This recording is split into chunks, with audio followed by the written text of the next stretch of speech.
About 6 months ago, the department launched a specific policy to promote research on the introduction of AI in architectural practice. And shortly, I will leave the floor to Michele Bonino, director of our department, to explain the step taken.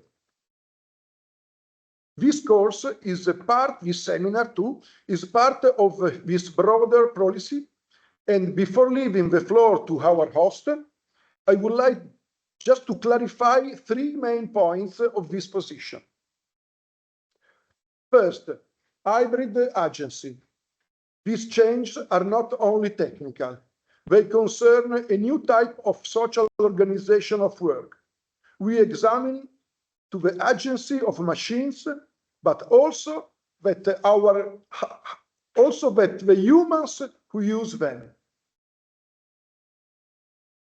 Second, politics of archives. Architects produce an heterogeneous collection of data, images, technical drawings, regulation, rules, codes. These data constitute the very infrastructure of the practice. With digitation, the way in which this data is stored and exchanged is completely traceable. We propose to foreground the concept of archive politics as a key to understanding the logic through which AI enters into design processes and redefine their condition of possibility. Third, politics of technology. The politics of archives enacted by artificial intelligence produce effects that extend beyond the technical sphere, influencing authorship, the segmentation of labor, and the distribution of design responsibilities. In this sense, our work aligns with the broader politics of technology, understood as an analysis of the socio-technical dimension of tools, rather than as purely theoretical or critical exercise. This seminar intends to discuss these premises with some of the potential strategic allies of this research. Initially with the philosopher Maurizio Ferraris, who is about to publish a book on natural intelligence seen from the perspective of artificial intelligence. Maurizio is also a generous partner in many of our discussions, as well the president of Scienza Nuova Institute.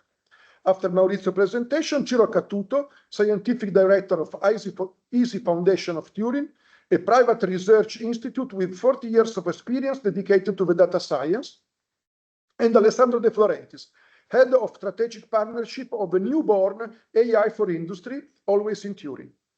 Will give us their contribution to define the perimeter of the research field. And now it's time to leave the floor to Michele.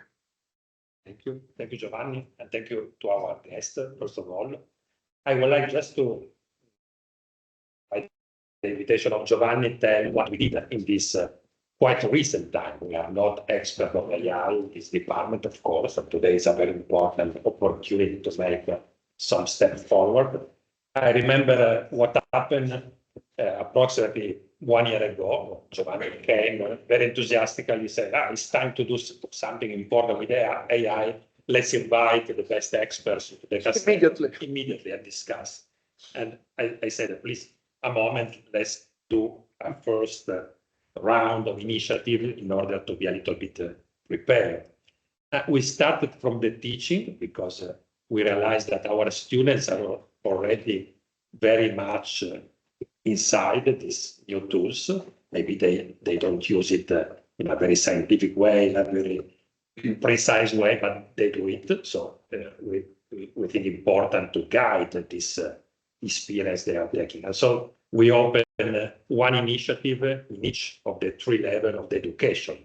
The PhD, the 3rd level is this course starting today, but we also visit pretty new.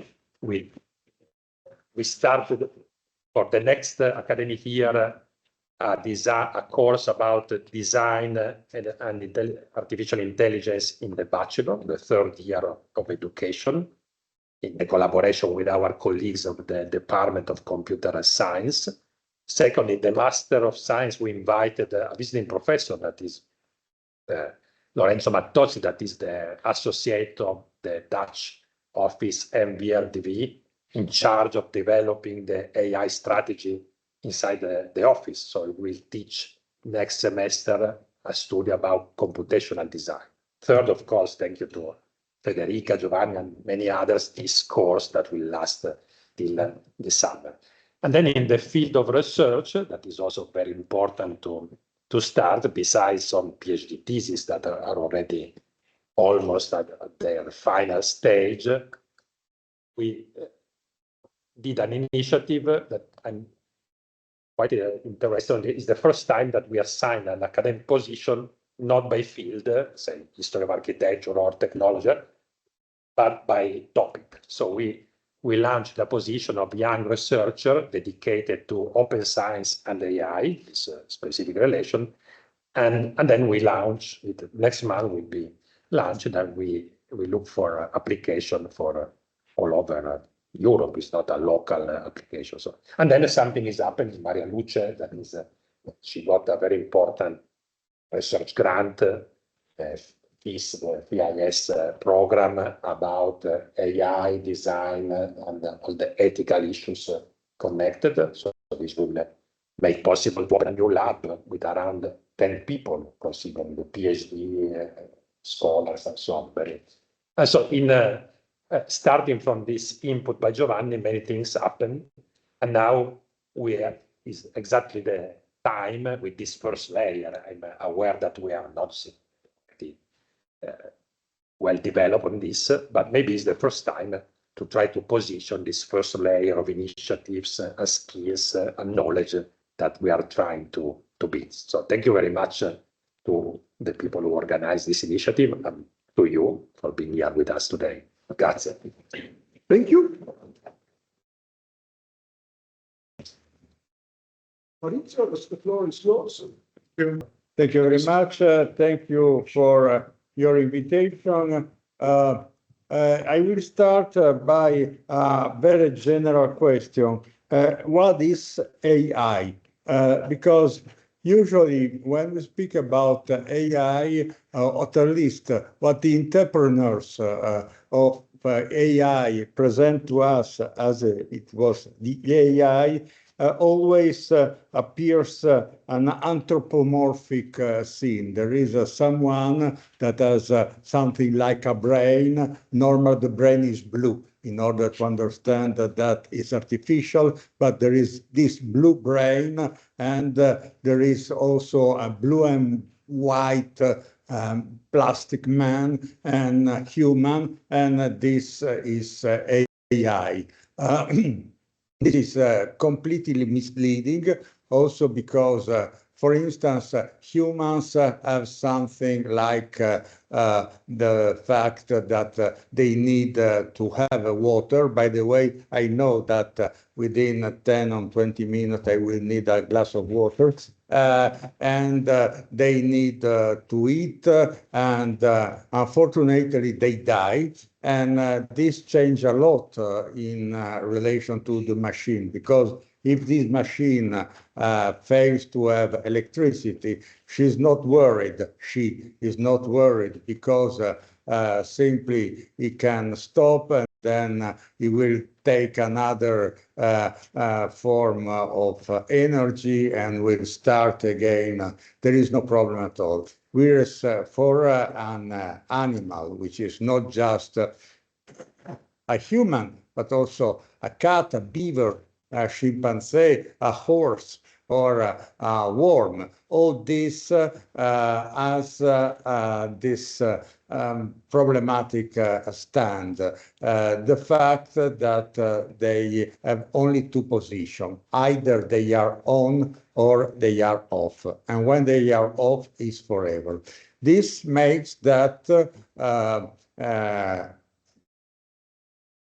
organism have needs, initiative, will, and also, especially if they are professor, will to power. But this is not the case at all for artificial intelligence. So that when someone says within 3 years the artificial intelligence will be stronger than the natural intelligence, and will take the power, for instance, is simply lying, is simply saying something in order to make fear to the reader, and the result is that people are taken anxiety for artificial intelligence, and in the same time they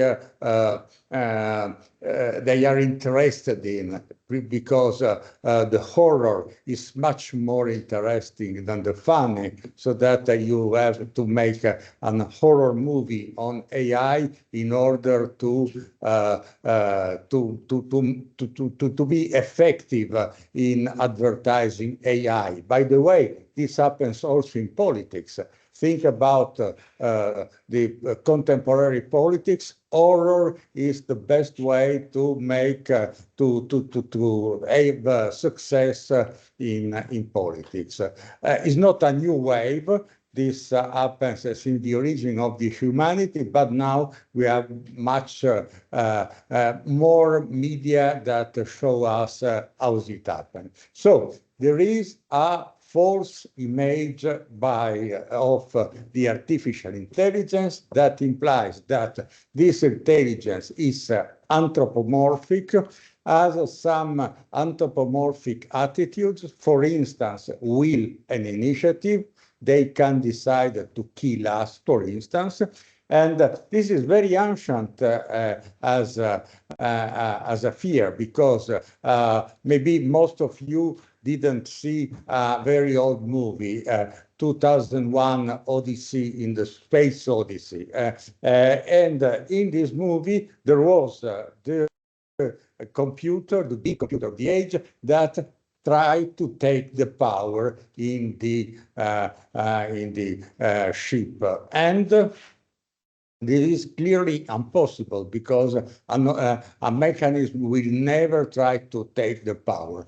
Also, only an organism using a mechanism, a drone, a computer, a rifle, or whatsoever, can use a machine in order to take the power, but a machine cannot never take the power. If a machine take an initiative, and this also already happens in a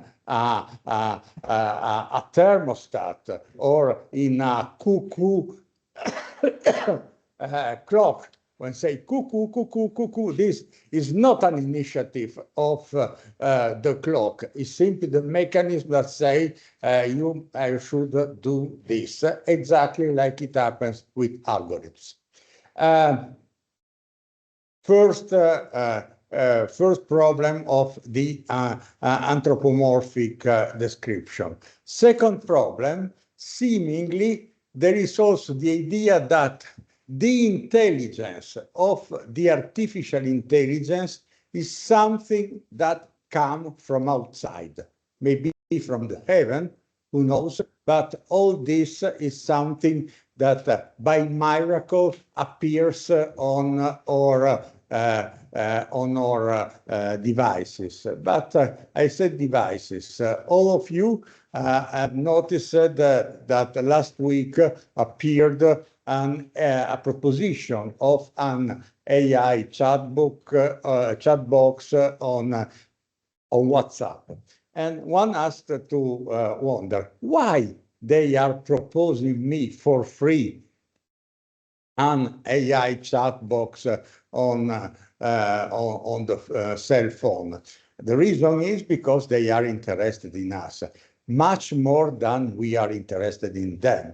We are interested for the artificial intelligence much more than artificial intelligence is interesting for us. And this is the main principle we have to state in order to understand how to act with artificial intelligence, which is very important, acting with artificial intelligence, but nonetheless, we have to be aware of the fact that we are important. Then, why are we important? And the answer is simple. All what you find in the artificial intelligence is produced by us. by me, by you, also in this moment. If someone is looking on his AI chat box asking, is Ferraris mad, for instance, is giving an information and further data for the archive of the EI. Consider that this archive of the EI includes also all the knowledge of the humanity.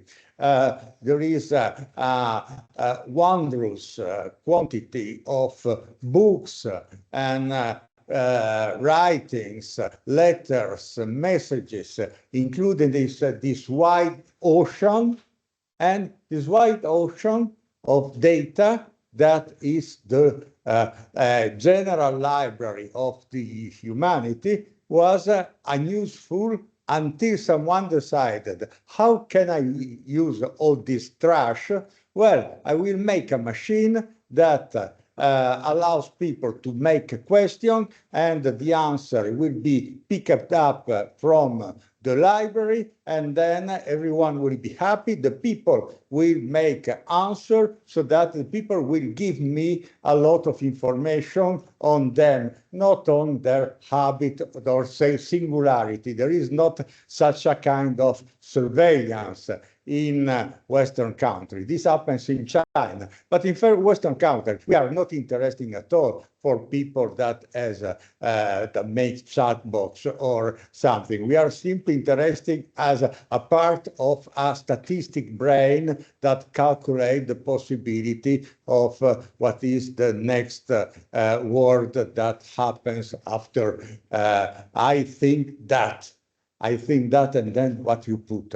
And I think that today, why? Wow, there is a lot statistically. I think that today is statistically very probable, and this is the way in which works the artificial intelligence. So, what are the 2 points we have to consider from this presentation of what is the EA? First, that all that exists in the library of the EA is human and only human. We have not to think that there is something superhuman or hyperhuman, post-human, unhuman, or whatsoever. It's simply human. It's what the humanity put them, not just us, also our ancestors, also the ancient Greeks put something in this library. Unfortunately, what the ancient Greek put in this library is a minimal part of the quantity of library, and this is the reason why students are unhappy with artificial intelligence when they have to translate Greek text at the secondary school, because the corpus is too small in order to make accurate translation from Greek into Italian. Whereas if you use not just the English, but also the Spanish or the Chinese, there is a lot of text and you can do everything you want. So that is the first point. All that exists in the artificial intelligence, in the library of artificial intelligence, belongs to us because it's produced by us or by our ancestors. The category of heritage of the humanity that is applied to masterpiece or master chiefs too, because heritage of the humanity applies also to wine, to cheese, or to pizza, or whatsoever. All this belongs to us in the sense that without humanity would not be existing, and this is primarily true for artificial intelligence. The second teaching of this way of seeing at artificial intelligence is the fact that is not a human, has not a face nor a body, nothing of this, is an archive. And therefore, we are speaking of artificial intelligence in a series of workshop on the archive. Because, thank you very much, you are so human.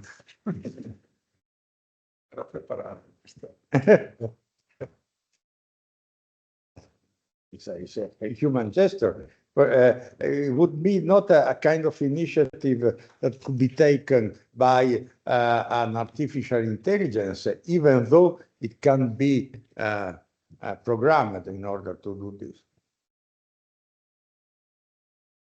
Well, so forget the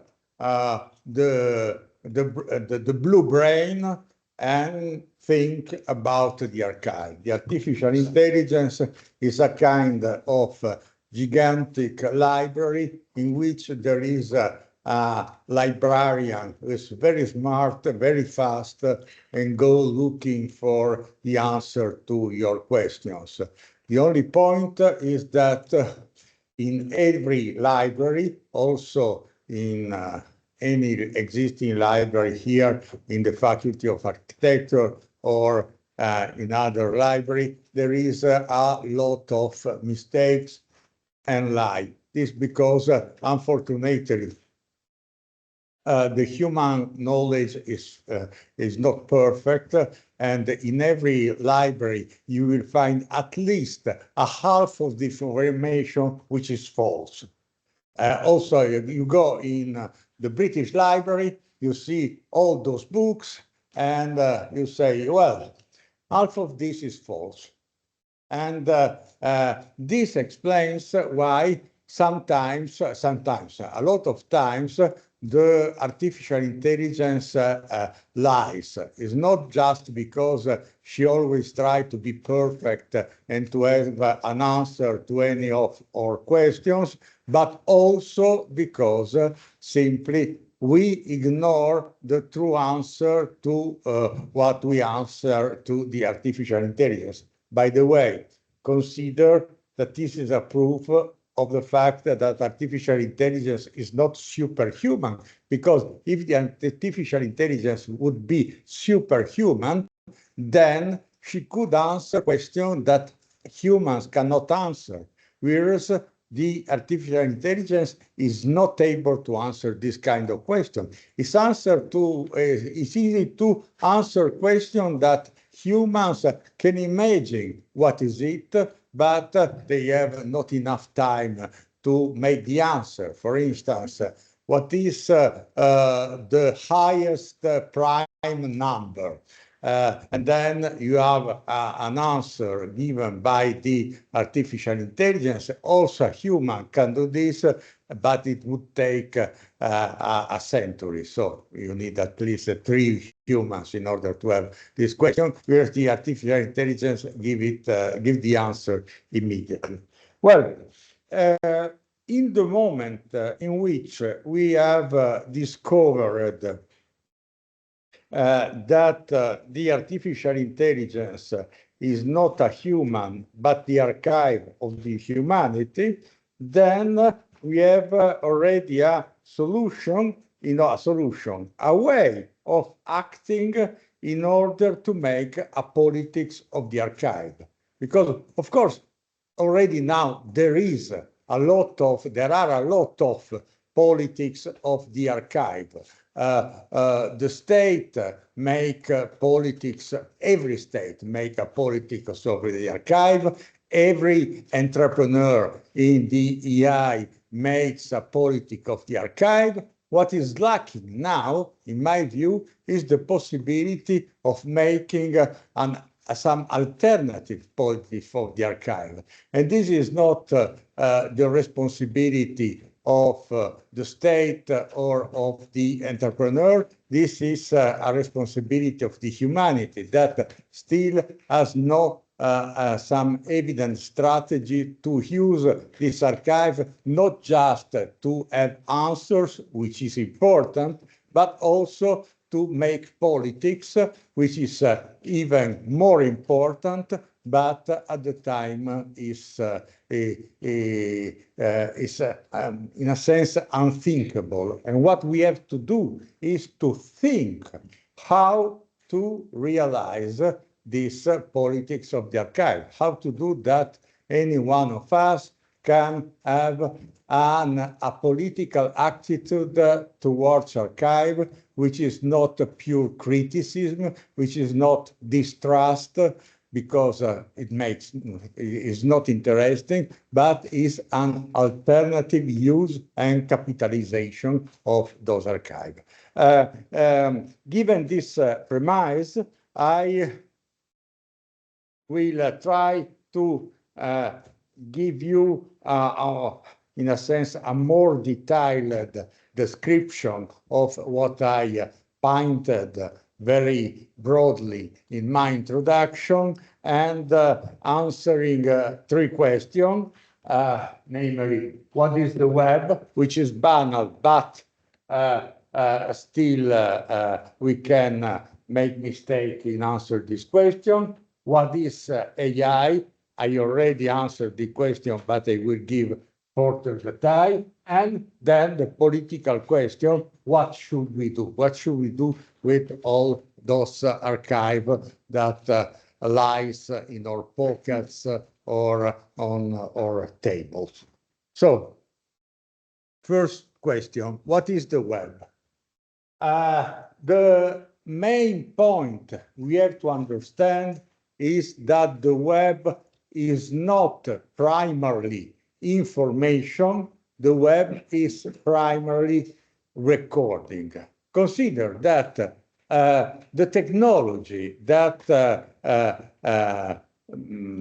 have to do with the web still have the name of ICT, Information and Communication Technology, and this is very misleading because, in fact, the web is much lesser information than recording. I would not deny that the web is information, but also a book is information. Also, radio is information. Is it web? No, not at all. It's simply a book or a phone call or a friend that tell me now is 3:45, 35, or whatsoever. The real difference between and the fact that the web is information is pretty clear in the moment in which, like now, we use the web more than ever for information purposes. If we think about the use we make of our device now is basically much more for information, self-information, than communication. We the most of time we spend on our devices is in order to take information. I believe that when I was young, about a century ago, if someone would say, look, you will take information by your phone, then I would imagine that there was the way of take the contact with an omniscient scientist that can happen to my questions by phone. Whereas what we do now is really more mainly taking information than communication. So the information is more important than the communication, but the recording is much more important than the information, because the recording is the condition of possibility of the information and of the working of all the process. How this? Because there is a basic difference between the analogical and the digital, which was not evident, or at least it was evident, but was not thought as relevant by those that firstly used, invented the web, make initiative on the web, make enterprise on the web. This characteristic feature is the fact that the web, in the analogical communication, first you speak, for instance, and then you record if you want. I am speaking right now, and some of you take notes of this. This is what usually happens. By this, for instance, you take notes only of the meaning of what I say. But the meaning of what I say is only a minimal part of the information. There is also the information of where are we, who I am, if I am standing or sitting, the illumination of the room, and all these are useful information that are not recorded at all in the analogical world. Whereas in the digital world, in order to communicate, you have to codify your information. And in order to codify your information, you have to record it. And this makes it so that you immediately get a gigantic quantity of information that were not previously available in the world. The world was always full of information. There were libraries, there were a head of cultivated people, there were the notebooks and similar things. But now, any single action we do is potentially recorded. It depends from the state in which we live or in the form of our life, but basically everything is recorded. And this explains why artificial intelligence was possible. Because consider that in the mid-50s, when after the discovery of Turing, of an intelligent machine, consider that Turing was not the first discoverer of an intelligent machine, but the most recent and successful inventor of an intelligent machine. People were trying to make an artificial intelligence. The name was created in 1956, and there was a lot of philosopher, linguist, and computer scientist looking for discover the artificial intelligence, which was meant to be to create an artificial brain that can work exactly like a natural brain. It was an anthropomorphical dream. The same anthropomorphical dream that we see when you have the blue brain. But the fact is that they didn't exist. They were not able to create an artificial intelligence on this principle. Whereas in the last 3 years appeared the large language model, and it was very simple. Everyone was able to make its own large language model. Now it's very difficult to use a language model because there is someone that tried to give you another large language model. There is this competition, which is a competition in order to get human data. And why this worked? because in the meantime, in the last 30 years, the world was filled by a gigantic quantity of data. This invisible ontology is increasingly growing at any single moment because it takes new data by the use we do of the web. And this is the reason why they are so interested in having our data, because they are always interested in increasing this capital of data. Well, if it is so, we have to consider that there is a lot of philosophers that say that the web is an infosphere, a sphere in which there is an information, which is true. Indeed, the web is an infosphere, but is not enough. There is much more in the web than an infosphere. Notably, the infosphere is only an island in an ocean that I call docusphere.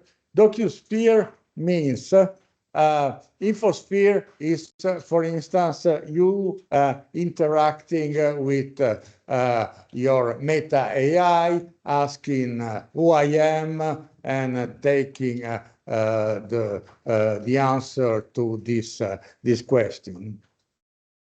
But in the moment in which you are addressing this question to the AI, you are producing a gigantic lot of data that you are not aware to produce. The machine knows that you make this query, this prompt.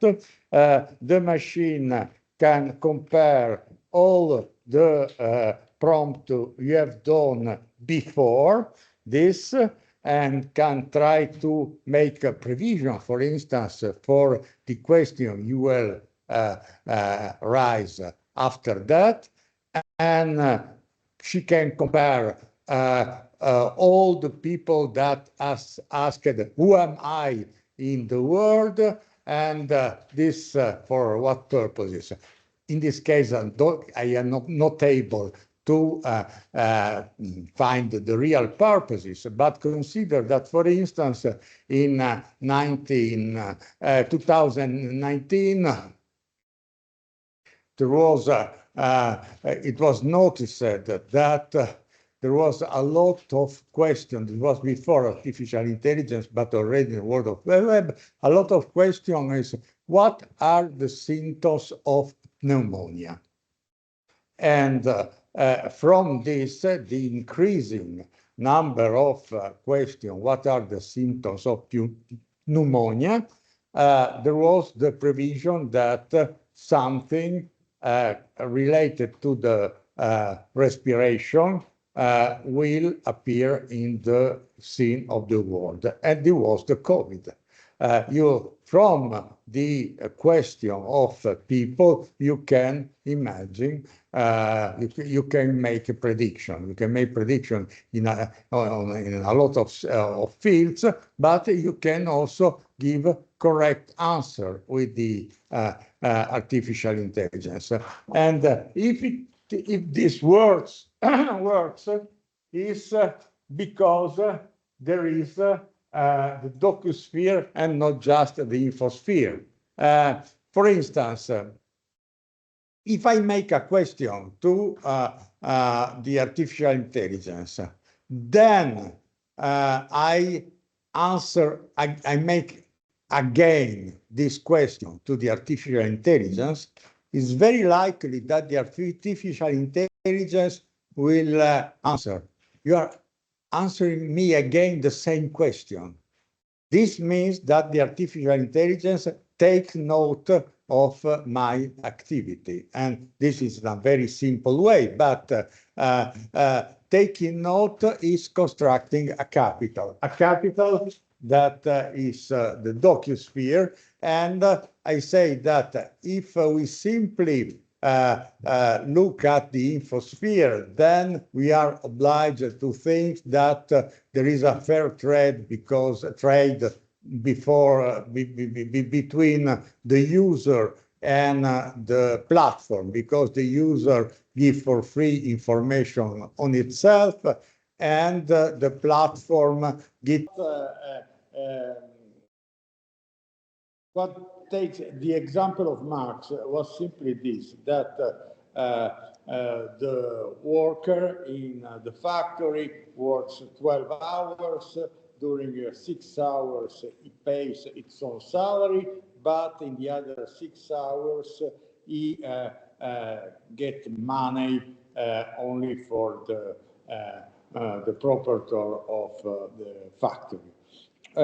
This was not evident to the proprietor and to the boss and to the worker at the time, but then it became clear. If this became clear, we should be clear on the fact that every one of us, including children, old people, people doing other works, students that are studying, and so on and so forth, all those people are working in the sense that they are producing value for free for the platform. This is the reason why when, for instance, Jeff Bezos divorced, he paid to his former wife something that was more or less equivalent to the gross income of Austria in a year, and still remained the richest man in the world. So you can imagine how great is this form of super value. And this form of super values is what allowed China to become the real competitor of the United States right now. How was it possible that a poor country became a rich country and a powerful country? Because there is 1,400,000,000 of Chinese. Then China also platform outside China like TikTok, and all the data that are collected by this platform can be used in order to be capitalized. And this is the proof of how big is the value of this new capital. It reappears, is going to reappear. Waiting for the miracle. Okay. Just the previous. Oh, yes, perfect. Thank you very much. Thank you. Chiedo gentilmente.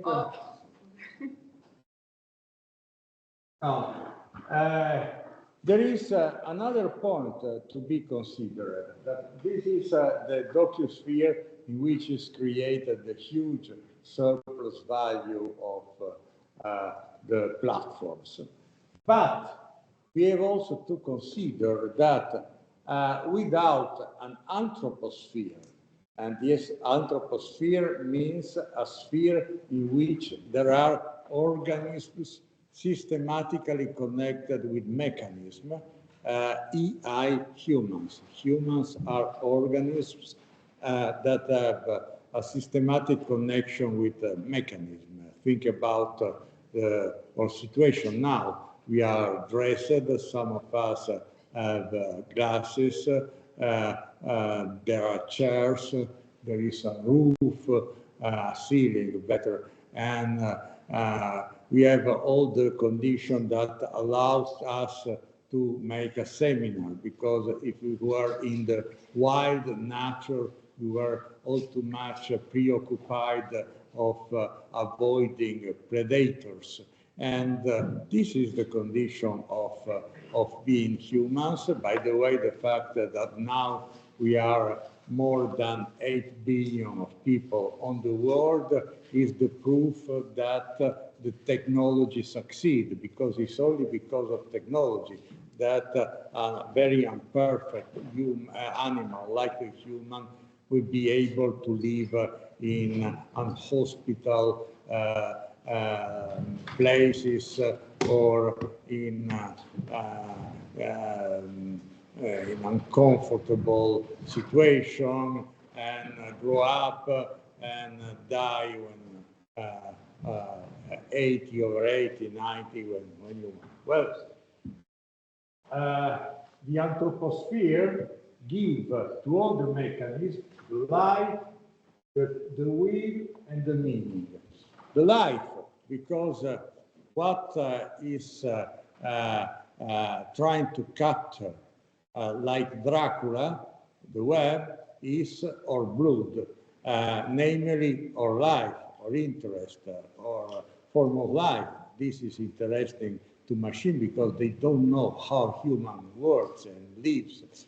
They have no idea of what the life is, and they have to record the behaviors of humans in order to have an answer to this question.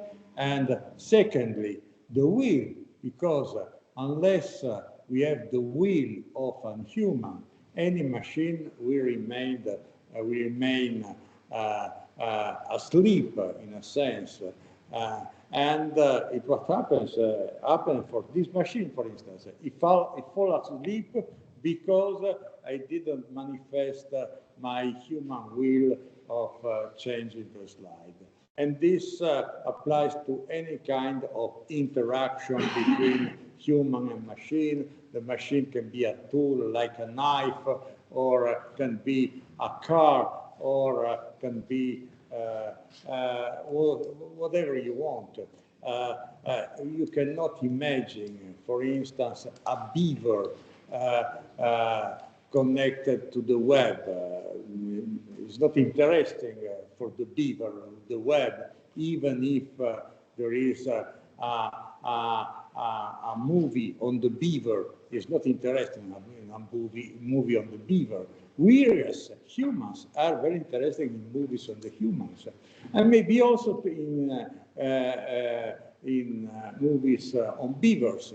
But this is what makes that all this apparatus and all this capital depends on us and belongs to us. This is what we should have clear in our mind.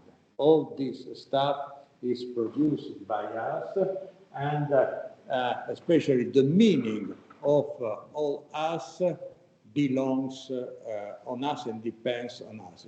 The humans now are no more needed in producing a lot of things, but are needed in making two things that are strictly related to each other. One is to consuming.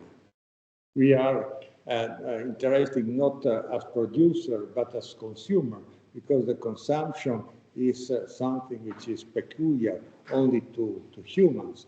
I can produce a machine for making pizza. I can produce a machine for distributing pizza. I cannot produce a machine for eating pizza. It simply makes no sense, because all those apparatuses are supposed to be an answer to human needs. So this is one point. Also, the meaning of all this depends on human. Maybe that you are wondering in this precise moment, what am I doing here? What is the meaning of my being here? I suppose that a lot of you are wondering this point. But if there were no human at all, there would be no sense at all. To give in sense is something that is extremely important and extremely dependent from humans. This giving sense was less evident before because humans have to do a lot of defatigating works, building houses with bricks or working, digging under the surface of earth, or working in the fields and so on and so forth. Now it's no more the case, but we still are important and extremely important in the function of sense giver, people that give sense to the activities. And this cannot be automated as well as the consumption. So let's take note if someone takes you, say you are unuseful, you look, I am very useful because I am a consumer and I am a sense giver.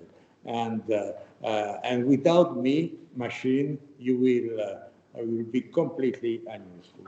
Then let's go to the second point. What is AI?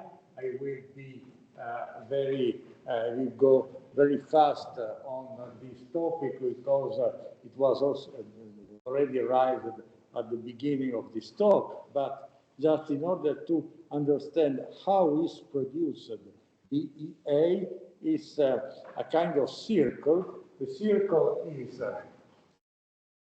that we have first the archive that was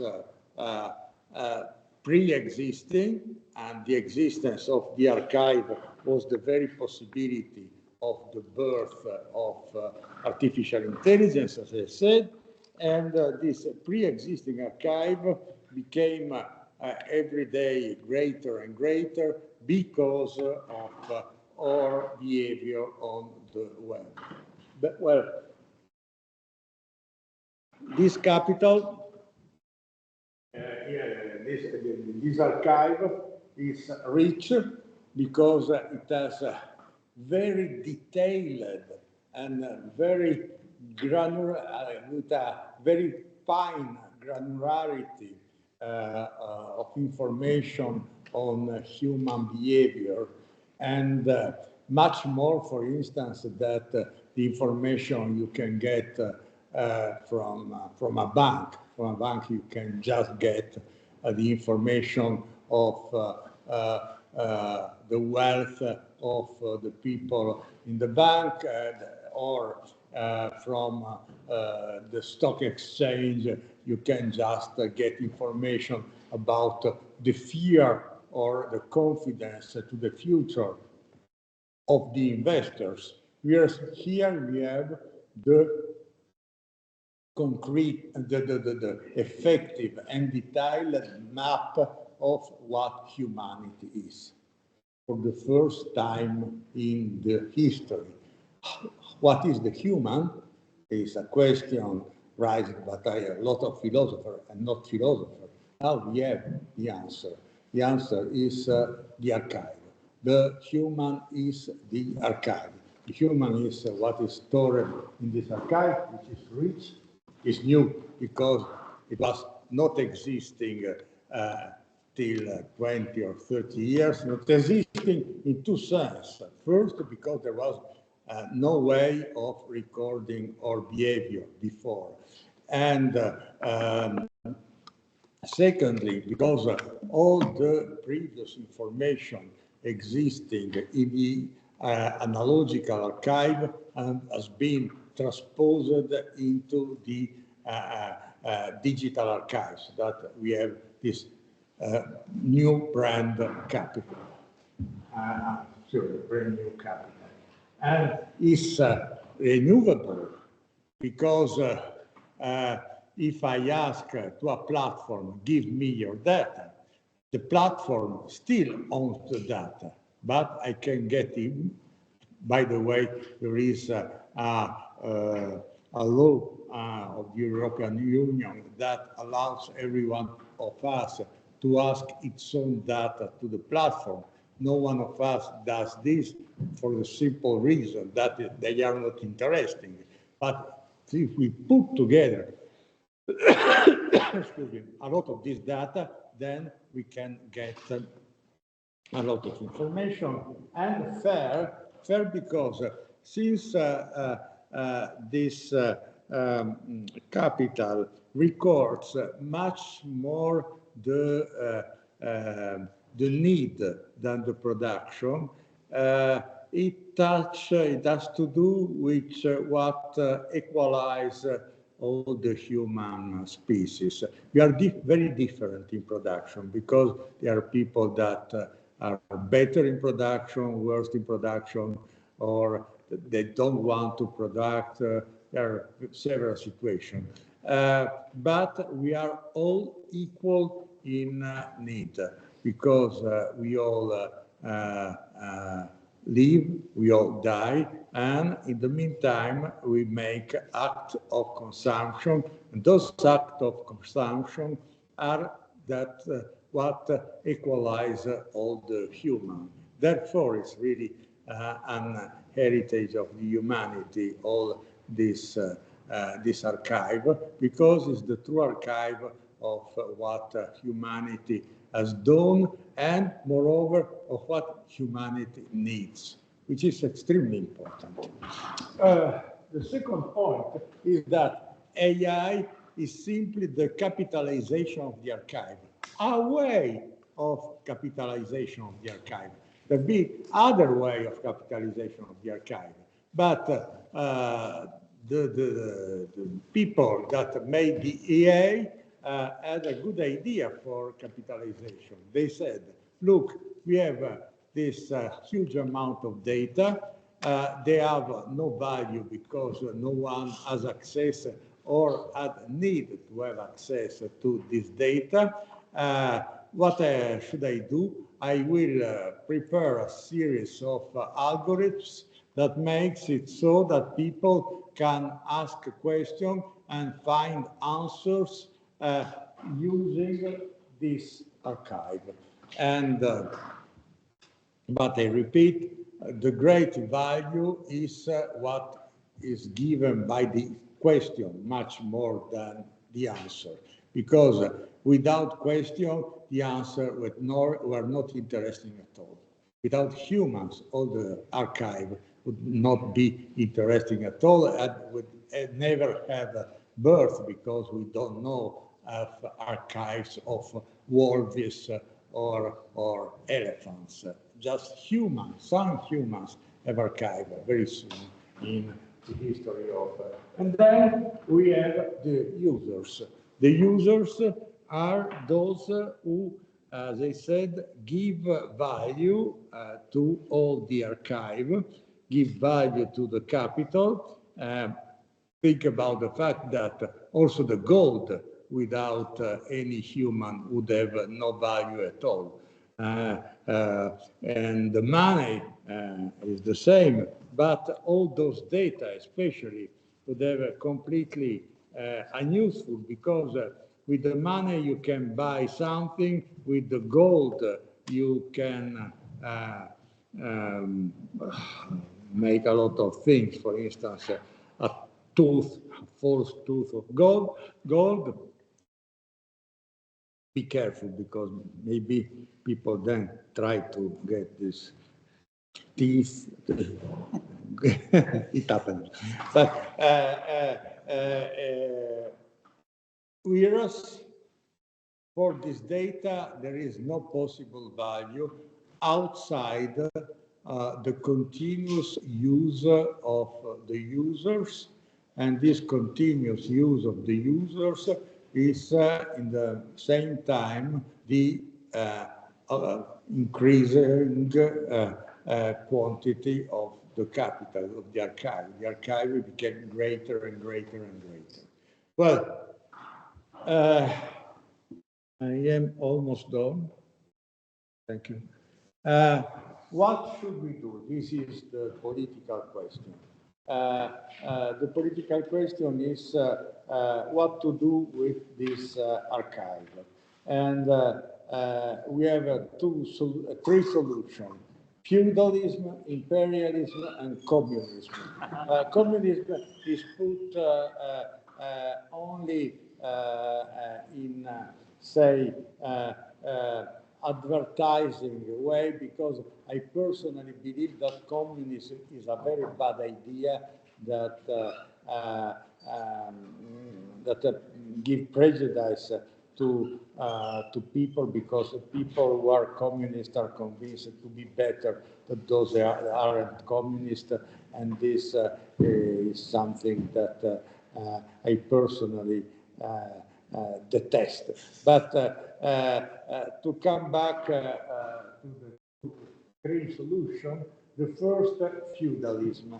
I didn't invent the term feudalism, not in general, but also apply techno-feudalism would be the real, the complete name, and it was created by a former Greek economic minister Varoufakis, and he said, look, in the United States there is a techno-feudalism, there are a few players that take all, and then is a pity what to do, oh wow, etc. It's ridiculous, because he was former prime minister, economy minister. So if he had worries of this type, he had also the power to act in order to solve this problem, whereas he simply writes a book in which he says that there is a problem, and it's techno-feudalism. But nonetheless, in this case, I would address to Varoufakis the question: why do you simply speak about techno-feudalism? Because techno-feudalism is something existed in the USA, and that has to do with other countries, in the fact that, for instance, Europe or South America simply give data to the feudalist of the United States. But it is not the only solution at all. It is surprising that you don't mention the other gigantic solution, which is the imperialism. Imperialism is what happens in China. In China, there is the state that take control of the platform. You will never find in the office of Xi Jinping someone with his son and with a huge, a bizarre bonnet on his head or something. He will simply kill them if they disturb him in his work. And for instance, something real, because sometimes disappear. The boss of Alibaba has disappeared at a given moment, so that whereas Elon Musk is always there, and seemingly there is a different politics, because the state governs the platforms, and this gives the advantage for the people of China, because the surplus values is redistributed to the people in China, and this explains why China became so rich in comparison to whereas before she was so poor. There is no miracle, simply the huge amount of billions that Elon Musk takes in his pocket in China are redistributed to public purposes and to people. There is a disadvantage, of course. If it is the state that controls the web, then it's the state that controls the people. And this form of hyper control that one can perceive in China life is something that is difficult to be accepted in Western country, even if in Western country we were hoping that we win the communism before, but this is now it's no more the case. But there is a communism not in the sense of Karl Marx, but in the sense that what happens with the commons in the sense of municipality, for instance, in North Italy in the 12th and 13th century, it happened that there were people that were bored or wanted to no more work for the feudalitarians. And they decided to go to the city, and in the city they made work and other forms of creation of value. This is possible. I mean, every city, every university, every bank, every institution is potentially a platform. If this platform became aware of being a platform, of being an archive, and if is able to understand how important it is to be an archive, then there is the possibility for all the humanity of create a new value for a new welfare. I call this welfare create on the web, because we use the data that we produce, we leave the data that we produce to the feudalitarian or the imperialist, but in the same time, we are able to reuse those data because they are renewable for other purposes. And these other purposes are, for instance, a better health system, a form of social assistance, because it's very likely that there will disappear a lot of works with automation, and here should be and better architecture, of course, because this is a part of the welfare. To do better architectural work is something that is a part of the well-being of the humanity, a very important part. Well, that's all. Thank you very much.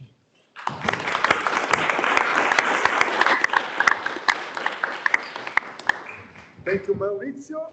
And now I leave the floor to Ciro Cattuto, Director of EASY Foundation. And I would like only to underline the last question: what should we do?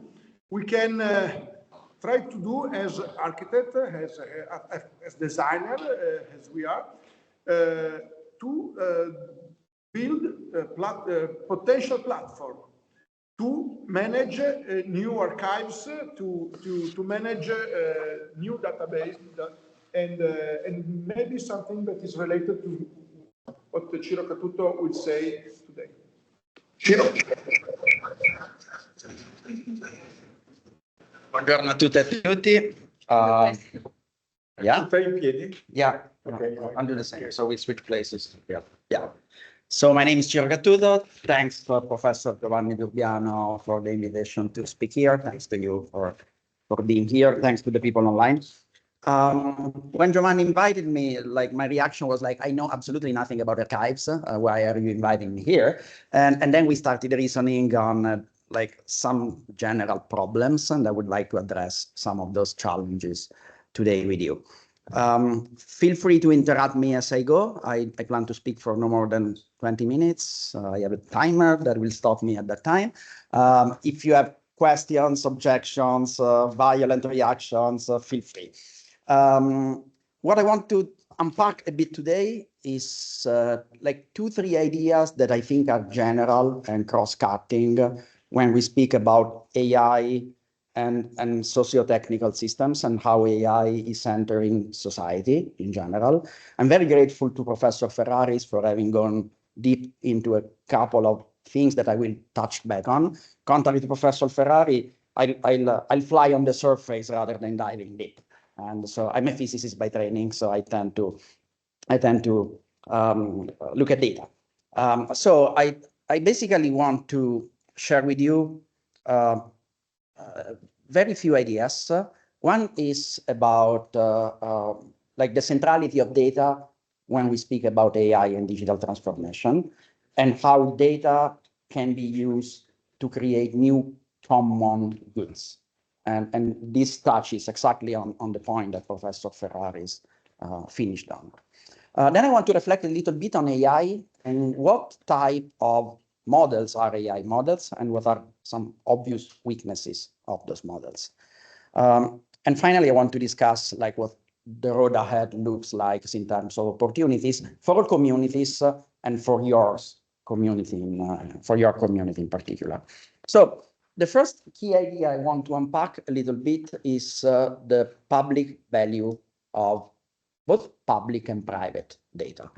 What do I mean by that? Like you work with buildings, you work with cities, and this is a city seen through data, right? This is one data set of the city of New York, which contains all the taxi picks-ups and drop-offs for about 6 years. It's 1.1 billion rides. And you see that the entire city emerges here, right? If you've been to New York, you know that you can clearly see Manhattan, you can see the city activity of like Wall Street down here, you can see the airports, right? Like you have JFK here, like LaGuardia over there. So data allows us to decode socio-technical systems. It's a way to be aware of reality, right? Data doesn't speak objectively. I'll come back to that afterwards. And of course, you know, secondary use of data, using data for purposes it was not supposed to, is a lot of the interesting value of machine learning and AI. I'll give you just, given the time, a couple of examples. In places where you don't have a census, you can infer today pro capita income on the ground by using AI and satellite images. And this is done today in many contexts to learn the reality on the ground by using very distant proxies. Okay? So you use machine learning, computer vision on satellite images, on multispectral images. And if you train things like the right way, basically in this case, what they do is that they use the daytime image to predict the nighttime image, and how much light you emit towards space is a proxy for how rich you are, basically. So you can use this to create a sort of real-time census in many contexts, and this is used by humanitarian response to address, you know, needs and be aware of what's happening on the ground. Like this particular business I am into, to be concrete about, you know, like also, you know, what is my specific expertise in this. At our institute, we do a lot of work on forecasting epidemics and pandemics. As we imagine, we had a few busy years. And basically, you go about this by creating a digital twin of human mobility at the planetary scale. So you buy data from IATA on flights, you buy data locally with municipalities to understand commuting patterns. You infer using satellite images, high-resolution population maps from the entire planet, and then you use theoretical models to predict mobility based on population density, which you can do, by the way. So all of this to say that our ability to understand and forecast and engineer and improve socio-technical systems relies on data informing our decisions, right? So I'm talking about pandemics because I want to be concrete about what I do, but the reality is that this applies as well, as you know, to your problems, right? Just another example, now I'm bringing you back, you know, to a traumatic moment. This was February 2020. We were about to go in lockdown. Lockdown is a really extreme measure, right? Like in the epidemiology books, when you read about lockdown, it is written that it's impossible. It's not something that you can ever do, right? Until we had to do it. And then the problem became, how can we measure the impact of lockdowns on human mobility? Because human mobility cannot go to zero, and the non-zero residual mobility basically determines when the peak of the epidemic is going to be reached, right? How much time we are buying by using lockdowns. And how can you do it? Like the way we did it back then was basically to talk to to somebody who had a piece of software installed in our smartphones. So we talked to a location intelligence company, it was Cubic back then, and these people had proxies for individual mobility traces of about 1 million individuals in Italy. And we set up a privacy-preserving infrastructure to mine information out of them. This is, you see, the lockdown. Every row here, you see, is a province of Italy. This is time, and this is where national lockdown started. You can also see that people actually started locking down effectively when the red zone was established out in northern Italy. You see that all provinces go dark because people at that point were worried, right? This is the other opportunity. Monitoring at scale human behaviors. We are speaking, and this is something that Professor Ferraris also touched upon, about archives, records of human behavioral data. In this case, the mobility behavior in space, right? I'll skip to this. And then, if you want to read more about this, this guy is not going to reboot, right? Yep, here we go. If you want to read more about this, we try to summarize some of the lessons learned in this paper in Science Advances with many people who actually were part of the COVID response. And there is a lot more that you can do today in terms of understanding how the social reality and the urban reality play with the type of interventions that you have to enact to mitigate pandemics, right? Because as you imagine, lockdowns impacted people unequally. And if you were rich, basically you didn't care. If you were poor, you suffer more. If you had a job that required you to move, to commute, you were more exposed to the disease. If you had the luxury of being, in an ivory tower, you were fine. So unpacking this complexity is part of what data and behavioral data allow you to do. And my organization, together with CRT Foundation, we award every year a prize for complex system science. Last year, it was given not by chance to Professor Marta Gonzalez at the University of California, Berkeley, for her work on decoding cities and planning cities using smartphone data. Okay, using basically data from telephone companies, CDR data, XDR data, control plane data that allow this to work. Now, epistemologically, this approach to using data is a bit different than how we do science normally. I'm a physicist by training, I told you. So normally, we build instruments because we want to measure that. And, Galileo built this so he could measure the phenomena he wanted to quantify, right? We are not doing this when we do data science about socio-technical systems. It's largely about secondary use of digital records of human behaviors, right? Just because many of us have in our pockets a device like this, this means that we are effectively recording a lot of behaviors, and this behavior have value that is not surfaced by many of the actors of the ecosystem, right? So one of the challenges is how do we create more value from data? How we create better policies, we take better decisions, how we can create different and new common goods from data sources. And these data sources, they're not ideal, right? As a scientist, this is not the data you really want. You really want the data for your problem, right? You want to go to CERN and build a big machine and use it to measure exactly what you want. What we do here as scientists is basically to use data that was not collected for the purpose we have in mind, right? A lot of this data for those of you who are urban planners, these data were not collected to plan city or architectural discourse, right? But they are there. They have a lot of limitations. They have a temporal horizon just because these systems, didn't exist a few decades ago.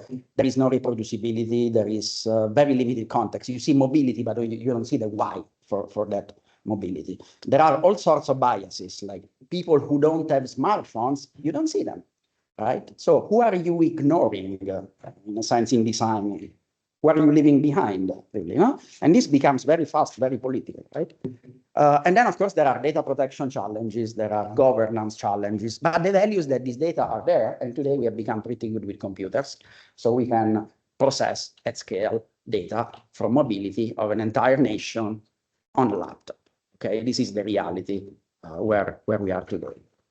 Now, so in a sense, and this is I would just stop here in a sense.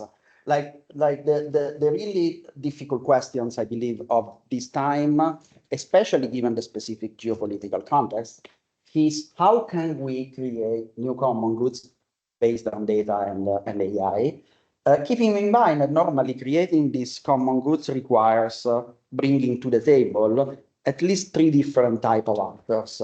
Data owners who are typically in the private sector at this time, just because we, and this is again was political, we let digital platforms become very extractive, as Professor Ferraris was also highlighting, right? So data owners are increasingly, they are basically industries and corporations. Of course, there is a lot of valuable data in the public sector as well, which is inaccessible for its, for its own reasons and difficulties, right?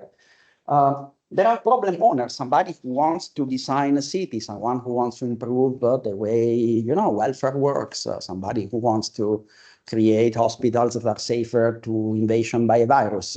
And normally, stakeholders, they have the domain knowledge about the problem, but they seldom have the data that they would need to tackle that problem. And then there is research, which basically bridges them, right? Where you learn from data and your knowledge allows you to impact the problem. So tracking, in a sense, governing the digital transformation so that it delivers to citizens the best possible value means tracking this problem, right? Which is engineering an ecosystem where you create better shared value and you share it more rather than simply being enslaved to an extractive, exogenously regulated ecosystem. And of course, you can do this in different ways. And now, really summarizing it, these are not new ideas. People have explored this. And in fact, the second problem is that access to data and access to skills in this context is highly non-traditional.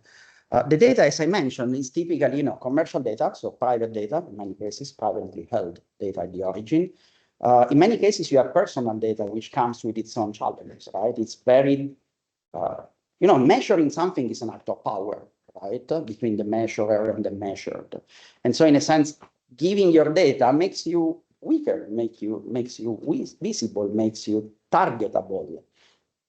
So personal data and data protection law rightfully take care about this. And then, technically, these data sources are challenging, right? Many of these data sets, you cannot work with them on your laptop, and it's not safe that you do that.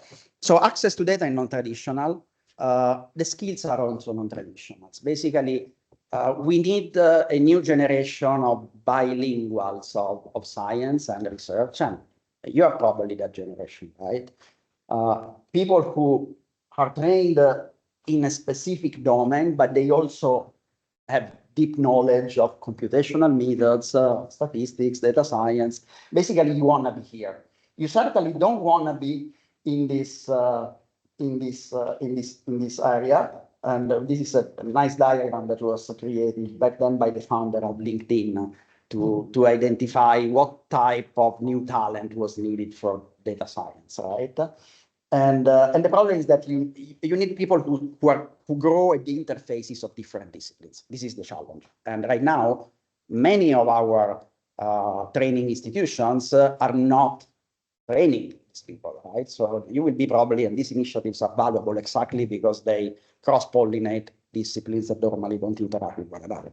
But as I'm sure Professor Durbiano concurs, it's hard, right? Because there are many silos in our institutions and it's difficult to crack them. This problem has been known also at the highest policy level. For example, you see, this is 2017, and the European Commission, there was already this idea of trying to reason about access for public interest to privately held data. No? You want to forecast and mitigate a pandemic, you need data from a telco. The telco normally will not give you this data, right? So how can we crack this, right? I mean, you could pay the data, yes. I mean, that's one way. That's not sustainable. That's not scalable, right? We need better ways. And also, in the end, those data are ours, right? I mean, we are the ones who purchased this in the first place, right? And then you see this idea basically in 2020 became strategy for business to govern data sharing. And then eventually these ideas flowed into what you know today as the Data Governance Act that came into force just 2 years ago. And then, you know, there is a Digital Services Act, there is an AI Act, and all of them try to create a framework and a European way of going forward, where regulation underpins actually creating value, right? And I think it's evident these days how important that is. Now, many institutions have, you know, tried to tackle this problem. I'll just give you a few flashes here. The United Nations created a cross-cutting data task force called UN Global Pulse almost 10 years ago. Bloomberg created Data for Good Exchange. This was 2018. And the idea was really like, how can we bring to the table different stakeholders of data and computation so that we can generate better decision-making processes for society, right? OECD, AI for Good, Geneva next week, by the way. I don't know what's happening. Yes, okay. DataKind from Rockefeller Foundation, data.org for MasterCard and Rockefeller Foundation, and so on and so forth. I really don't know. This is very fun, but yes. Yes.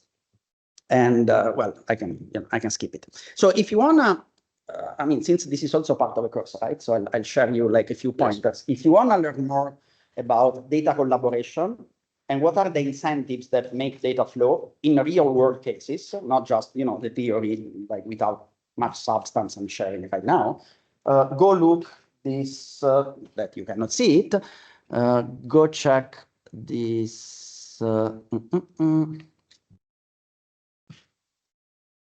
maybe, oh, okay. Oh, the trick was simply to go away.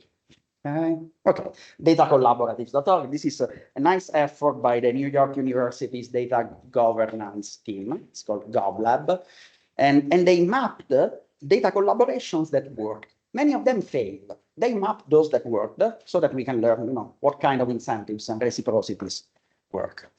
We also co-edited a book with my friend Massimo Lapucci on how this impacts philanthropy and social impact. I think you should read this, but this is also nice.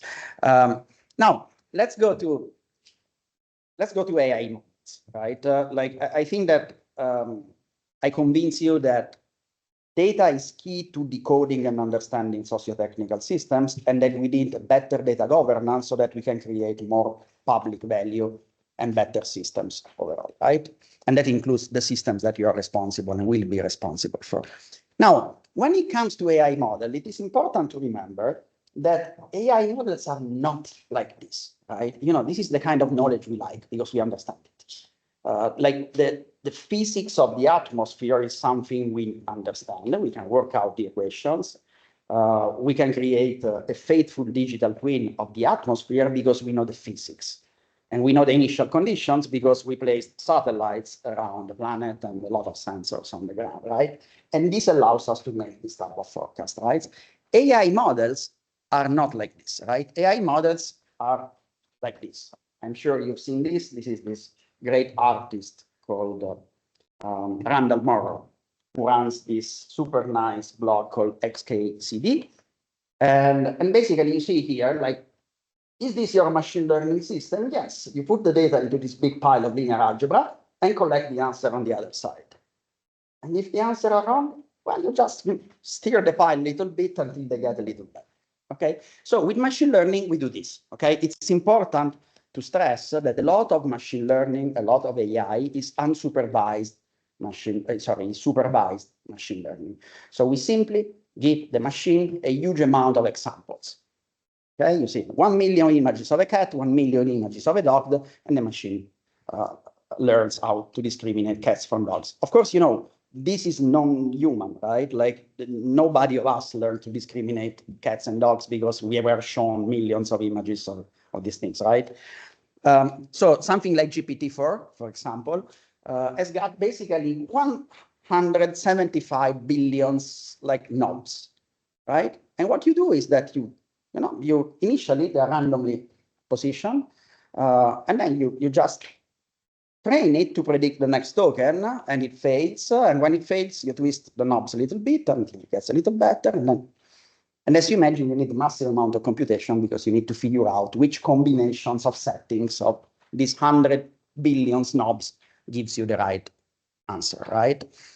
So a lot of AI is this, and the value, in fact, is more in the data than in the algorithms. Not that right now there is this hot debate on open source AI models, and people will tell you that if you can run it on your computer, it's open, right? If you can download the weights, so if you can download the settings of the knobs. This tells you clearly that the value is not there. The value is in the training data. The value is in the data generated by us, humans, right? And in fact, like which data are used for training AI systems? Wikipedia, which is the large, a massive digital, probably the largest digital common good ever created, right? Like an encyclopedia in many, many languages.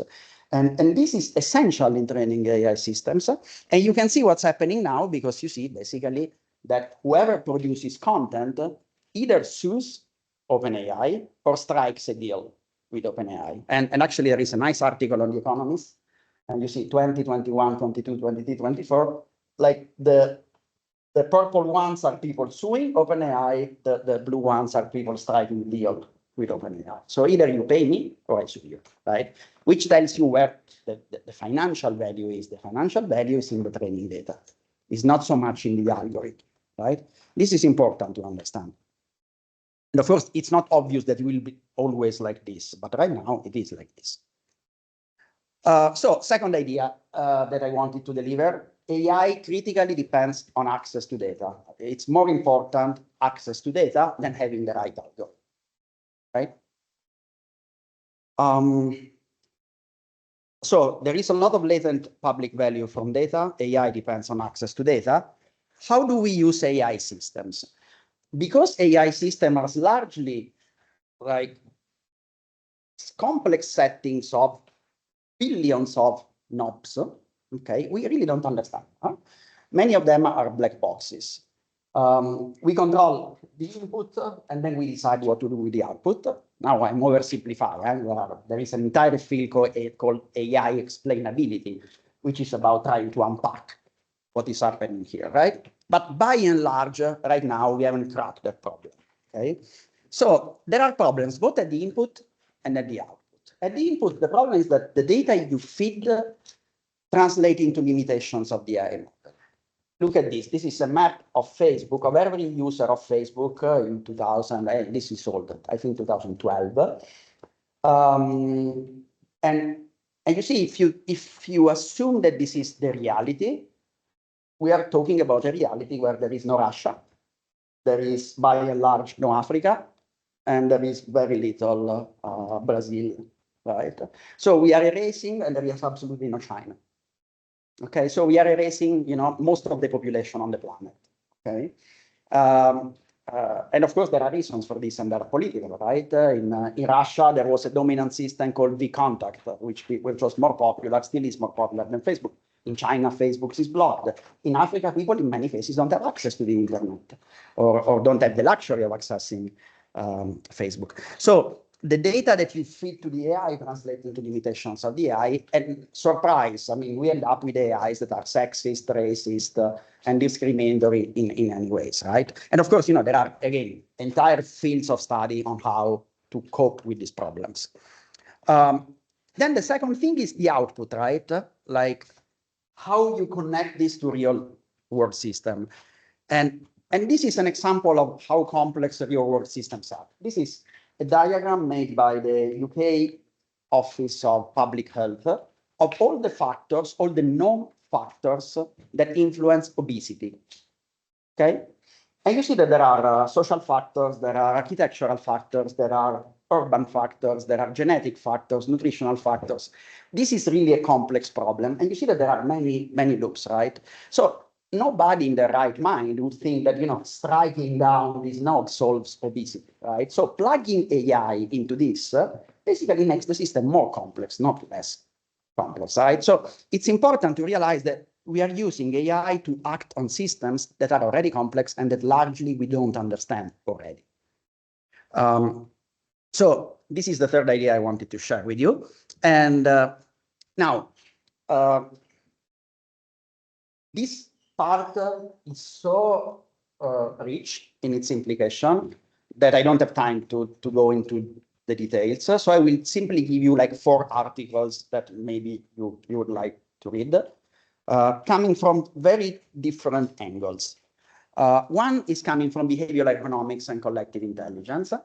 And I mean, all of these are actually in the same issue of nature of human behavior. So it's really, if you get your hands on the physical issue, it's a great read. This came out like at the end of last year, September 24.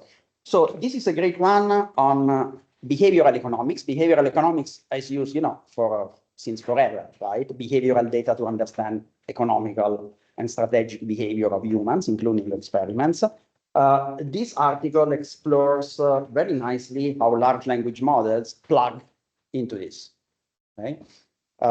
Because one of the challenges is that we'll be interacting with like AIs or AIs pretending to be humans or humans supported by AIs, right? There is a compositionality there. The second pair of articles comes from the computer science and computational social science perspective. I love this one by Yabrawan, who was at MIT and now is at Max Planck Institute of Intelligent Systems, and it's called machine behavior. So how we can make sense of digital records of machine data, okay, of agents. And the other one is the dual, like the machine culture. Okay, so both of these are super interesting. And I will not, go read them. They're very interesting because they pose problems that we haven't thought about before. And then the most interesting of the series is this one by Taha Yasseri and collaborators on what it means to study social systems in a age of AI. And this is really a new sociology of humans and machines, with the idea that, Professor DURBIANO was speaking about agency, right? What does agency mean in a network context? This is already a tough problem, studied by economists and by social scientists and by philosophers. What does agency mean in a network context where your peers are machines? This opens all sorts of problems. There are super interesting studies. I will just mention one by the team of Nicholas Christakis at Yale, where they studied, for example, hesitancy to vaccination. So let's go back to public health, right? We know vaccines work, you should vaccinate, okay? How do we convince people to vaccinate? Turns out that having artificial agents talking to people is more effective than having humans talking to people in convincing them. So large language models have superhuman persuasion capabilities, which can be used for good probably. But then again, this is a challenge, right? Like, is this ethical? Is this, what does this make of, the human agency? And so this is a very nice study unpacking some of the problems. And then there is the more complex system perspective, which is, the one I come from, which is really on trying to see the long-term evolution, right? Like how will humans and machine co-evolve? How can we push back and how can each of these sides drive the evolution of the other going forward, right? Finally, there is and this is the next to last slide I will show. Finally, there is the big problem of so-called alignment, which is a term I really don't like. But by alignment, as you might know, we intend making sure that in training AIs, they behave in ways that are aligned with what we believe are our values and priorities, badly summarized. This is a very nice survey, however, because they, rather than discuss about alignment, they go in depth about governance problems.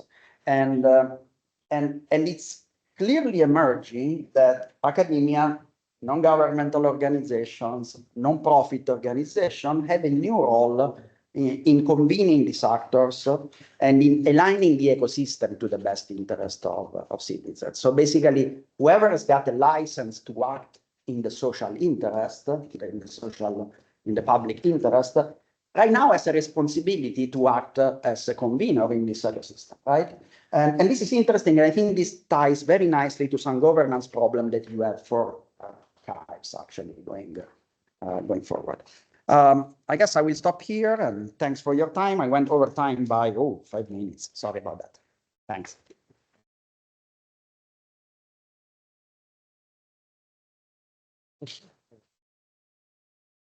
Thank you, Ciro. Thank you very much. And now I leave the floor to Alessandro.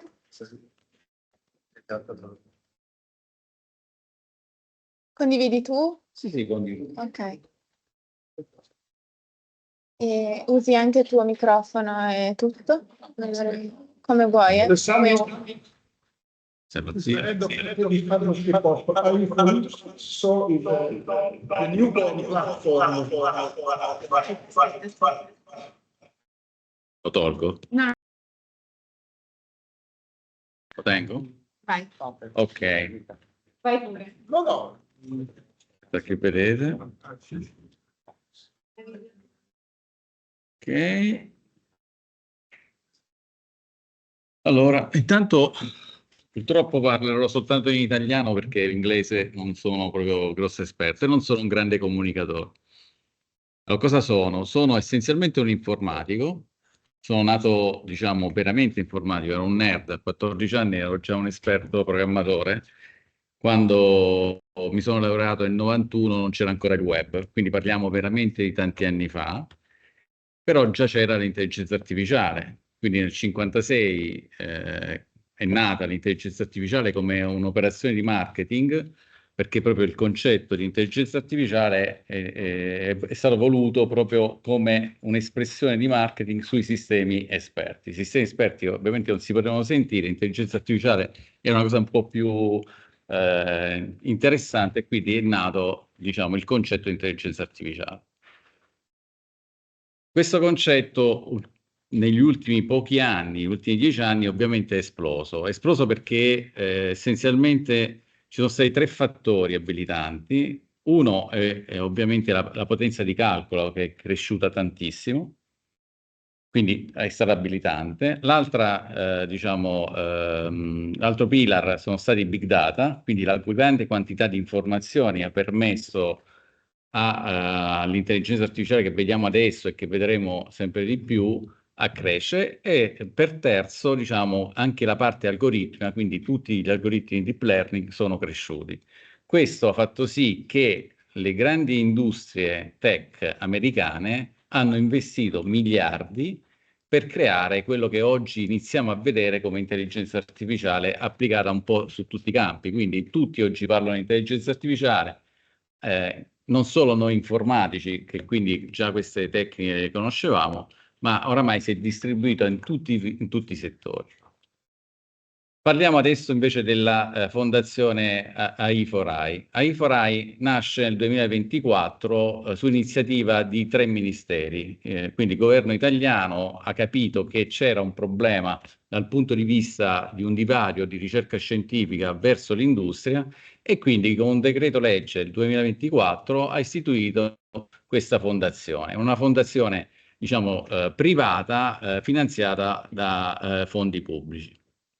Nasce a Torino, perché? Perché Torino è la capitale dell'automotive e dell'aerospace, e quindi hanno indicato come sede principale per la fondazione Torino. Nasce come un centro di ricerca che ha diciamo, l'aspettativa di diventare un centro di ricerca di rilevanza nazionale e europea. La sua missione ovviamente è quella di creare un orientamento diciamo, delle iniziative e dell'innovazione dell'intelligenza artificiale verso l'industria, perché l'industria è un po' indietro. L'industria italiana non è una grande industria, quindi non ha grossi capitali, sono fatte da piccole e medie imprese, e quindi c'è bisogno di aiutarle nella crescita diciamo, di adottare l'intelligenza artificiale nei propri processi produttivi. Come lo vogliamo fare? Lo vogliamo fare essenzialmente su 6 pillar. Il primo ovviamente è quello più scientifico, quindi assumere dei ricercatori ne stiamo selezionando 300, quindi adesso sono partite le call per i 30 capi unità, perché ovviamente abbiamo diviso l'intelligenza artificiale, tutti gli ambiti di intelligenza artificiale in 30 unità, quindi abbiamo fatto un mapping di quella che potrebbe essere il panorama dell'intelligenza artificiale e abbiamo trovato 30 ambiti di ricerca scientifica. Quindi stiamo assumendo i 30 diciamo, capi unità. L'altra cosa che abbiamo fatto è ovviamente dotarci di una diciamo, potenza di calcolo interna. Quindi abbiamo investito 15 milioni di euro per un grosso HPC che ci permetterà poi di addestrare tutti gli algoritmi che vanno ovviamente nei vari modelli di LLM, simulatori, per avere diciamo, la nostra potenza di calcolo.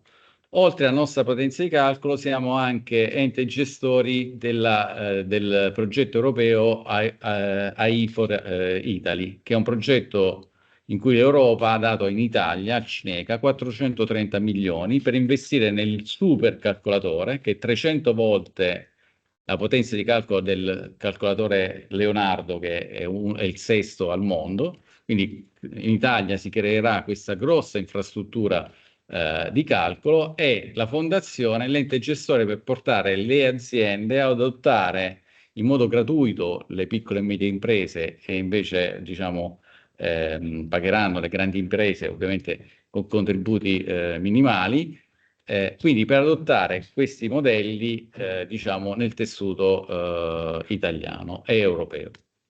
L'altro pillar che stiamo realizzando è un sistema interno, più che altro un sistema non solo interno, è un ecosistema. Noi l'abbiamo chiamato SUP perché il concetto è quello dei mercati arabi. Quindi perché questo? Perché non vogliamo soltanto utilizzare la nostra tecnologia, quella che andremo noi a sviluppare, ma la tecnologia complessiva che noi stiamo verificando all'interno ovviamente delle piccole start-up, delle piccole e medie imprese innovative, delle grandi aziende. Quindi già esiste, diciamo, un ecosistema di informazioni e quindi lo vogliamo mettere in un unico ambiente, quindi una specie di marketplace in cui le aziende che hanno bisogno di tecnologia riescono a trovare la tecnologia più abilitante per i propri processi. Il SUC dovrebbe arrivare come sistema, come ecosistema intorno a metà maggio e già stiamo diciamo, selezionando le soluzioni per reinserirle all'interno del SUC. Un altro fattore abilitante è lo Star Garden, quindi un incubatore di aziende start-up che non sono a livello diciamo, del SUC, quindi non hanno una tecnologia solida e consolidata e quindi hanno bisogno di un supporto tecnologico per far crescere le proprie soluzioni. Per ultimo, con la compagnia di San Paolo, siamo qui a Torino, abbiamo messo su un centro di ricerca di frontiera, quindi seminari, conferenze pubbliche e cerchiamo di attrarre studenti e ricercatori da tutto il mondo per portarli qui a Torino. Questa è un po' diciamo, la sintesi visiva di quello che stiamo facendo. Quindi da una parte ci sono gli user, quelli che ovviamente le grandi imprese, le compagnie, le start-up, dall'altro chi produce competenza. Creiamo anche dei laboratori tra le grandi imprese, ne abbiamo fatto uno con Leonardo, ne faremo altri con Stellantis, cioè dei laboratori congiunti dove andare insieme a sviluppare tecnologia ben definita e sotto poi tutta la parte infrastrutturale. Questa è la presentazione della fondazione. Ora vorrei invece entrare un po' più in merito a quello che potrebbe essere lo scenario dell'intelligenza artificiale e quello che sta avvenendo, diciamo, per tutto il mondo dell'architettura, no? Questo perché? Perché di fatto sta cambiando, no? Io mi rendo conto che almeno che finora l'innovazione era lineare, quindi si passava di anno in anno con una cioè diciamo un miglioramento del 5-10%. Adesso stiamo arrivando al 2x, fra poco arriveremo al 3x. Quindi il processo di innovazione crescerà sempre di più, che è difficile stargli dietro. Poi ce ne renderemo conto, ma a oggi già per chi ha una certa esperienza, quindi chi ha vissuto gli anni 90, il 2000, eccetera, eccetera, si sta rendendo conto che di fatto l'accelerazione è veramente impressionante. Allora, vediamolo per esempio sulla parte della progettazione. Sappiamo che l'intelligenza artificiale generativa ormai è un fattore assodato. Quello che sta avvenendo sempre di più è che questi aspetti, soprattutto sulle immagini, sui video, eccetera, già da una settimana all'altra, cioè io la vedo da 2 settimane a oggi, già è cambiata, cioè quindi ma è molto migliorata, ma tantissimo migliorata. E quindi applicazioni in cui ci si permette di fare dei rendering immediati, cioè proprio nella fase iniziale del progetto, quindi ci si rende conto quello che potrebbe essere, diciamo, l'opera finale, che prima si faceva con settimane, mesi di lavoro in una maniera, diciamo, intensiva, adesso è proprio facilitata, cioè proprio si riescono a fare dei rendering immediati, cioè la fantasia è veramente è l'unico limite alla tecnologia. Questi sono casi già di un mese fa, 2 mesi fa, quindi sono già vecchi. Oggi veramente possiamo fare molto di più con l'intelligenza artificiale generativa. La stessa cosa abbiamo visto, integrazione, ora hanno portato dei casi tra tutto il mondo, diciamo, GPT, quindi tutti i modelli linguistici, con tutta la parte BIM.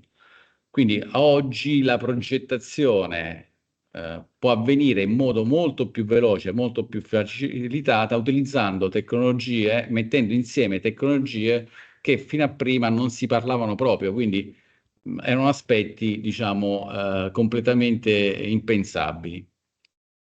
E questo dal punto di vista della progettazione, quindi cambierà anche il mestiere dell'architetto, no? Quindi i tempi cambieranno, i modi cambieranno e ora possiamo vedere anche quelli che possono essere degli scenari futuri. Quello che volevo far vedere invece era questo robot, che è una GV, forse l'avete visto, è conosciuto perché praticamente si vede spesso, viene utilizzato soprattutto perché ha una certa dinamicità in terreni non accidentali, quindi può fare determinate cose, può camminare in spazi stretti, ha una dotazione importante, soprattutto dal punto di vista di telecamere, di LiDAR, di sensori, quindi raccoglie informazioni impressionanti. Poi li vediamo. Quindi questi nuovi robot, questi AGV, possono essere, sono già implementati e già lavorano nei cantieri. Okay? Questo è un cantiere, che poi lo vediamo dopo, in cui utilizza il Spot, si chiama Spot il cane robot, che non fa la guardia, fa altro. E cosa fa? Essenzialmente fa il monitoraggio di tutta l'infrastruttura del cantiere e fornisce queste informazioni al BIM per andare a verificare che effettivamente il progetto iniziale non ha uno scostamento sul progetto finale. Okay?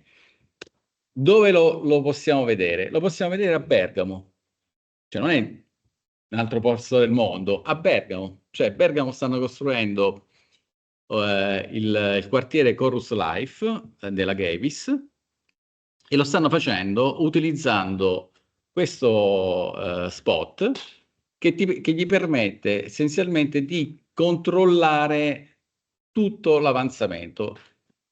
Spot riesce a prendere 20 milioni di dati al minuto, cioè 20 milioni di dati, cioè riesce a mandare un flusso laser, raccogliere lo specchio delle informazioni anche dove non è visibile, quindi il vantaggio è che non devi andare dietro un angolo, dietro a un posto, ma gli permette di ricostruire in tempo reale con 20 milioni di punti al minuto. Quindi è impressionante, cioè se io devo aspettare, che ne so, avere traffico dati dei cellulari quando posso usare, c'erano dei progetti che ne stavamo parlando, posso usare questa tecnologia per ricostruire tutte le informazioni e poi confrontarle con il mio BIM e vedere se c'è bisogno di intervenire di nuovo sul progetto oppure il progetto sta costruendo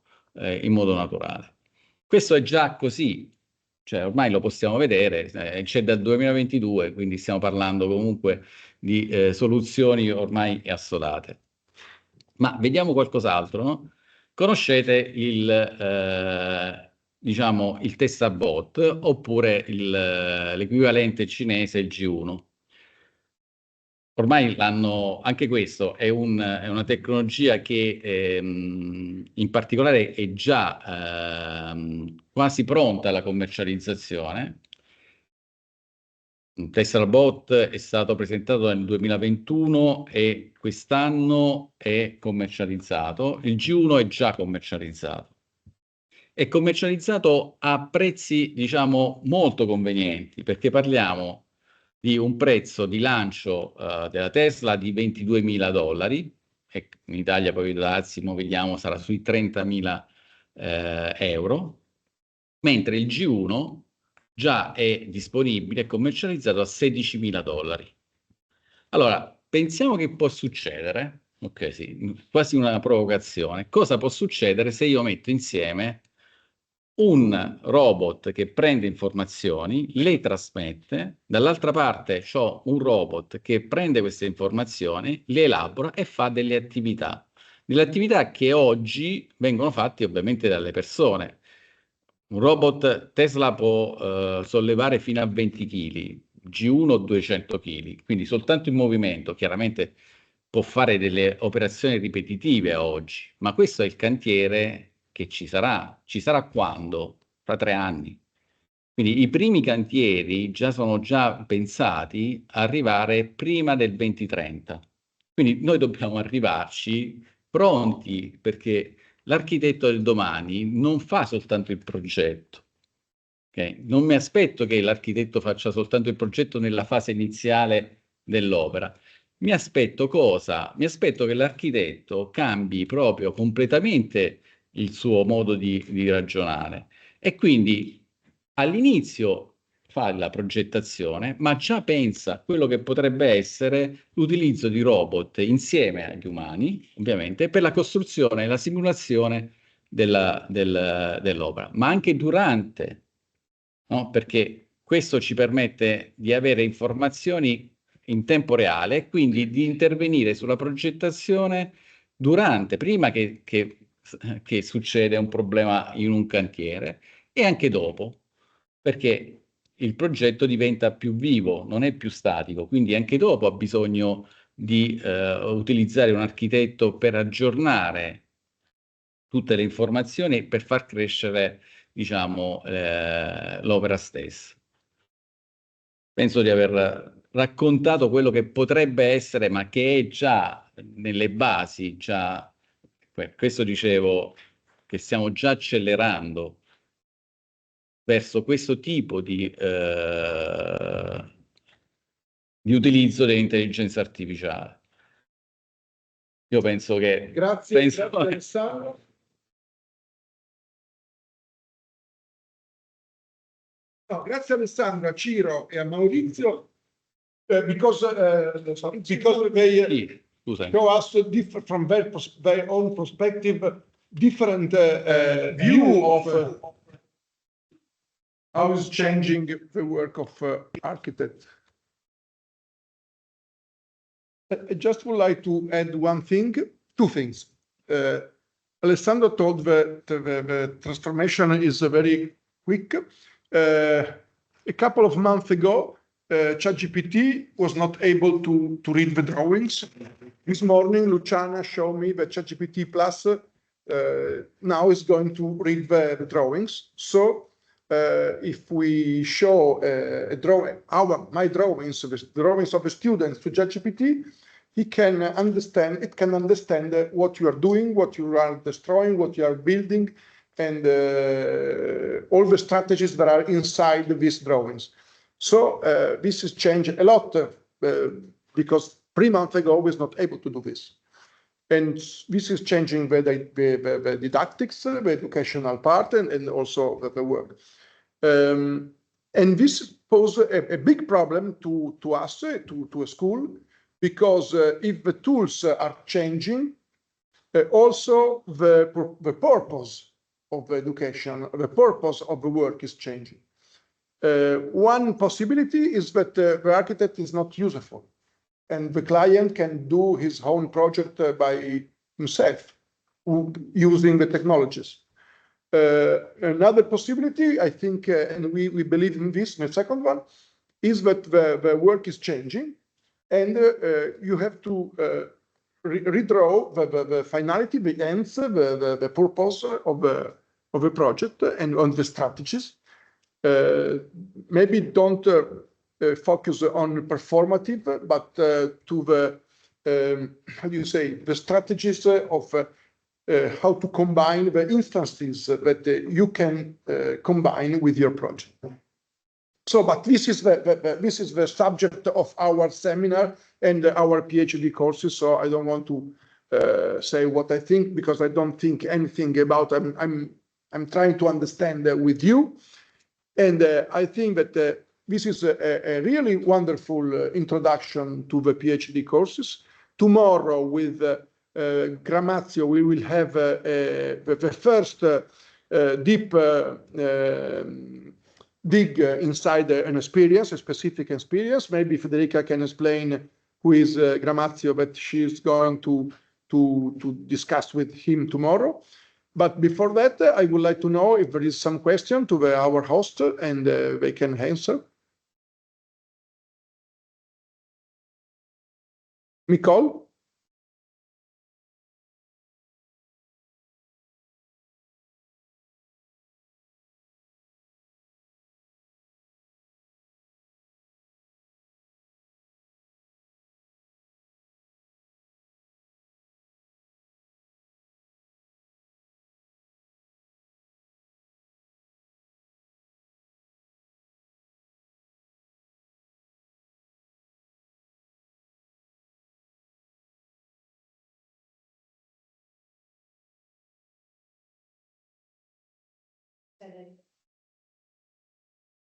Archive is pre-existing, and it's the very possibility for AI to exist. This is, of course, this is to really understand. But well, since at the very beginning of everything, there is recording, and I mean there is a very specific politics in recording as well. Okay, so is it true that everything is recorded? I mean, aren't there exclusions as well, as also Cattuto was saying in his presentation? So, I mean, because this would not explain the reason why there are biases in the answers that often AI provides. So I'm just, because maybe I didn't understand really why you placed that objective fair.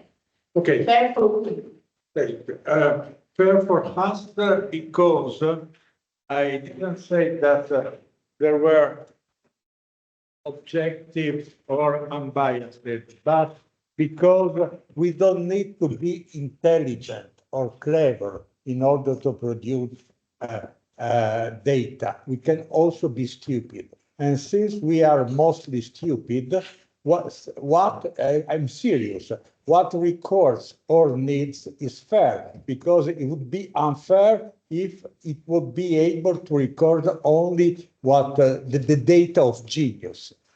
There will be an exclusion of most of humanity, because most of humanity is a medium level or a lower level and so on. Whereas the consumption equalize everyone, so the data that are collected are the data, basic data of humanity, and therefore it's fair. If I say that only the member of the Académie Française can be recorded by it would be unfair because there will be a false portrait of the humanity, need that we cannot imagine.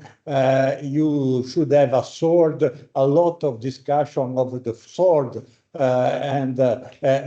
so in this sense, I said fair. I was not intended in the sense that they are fair to us.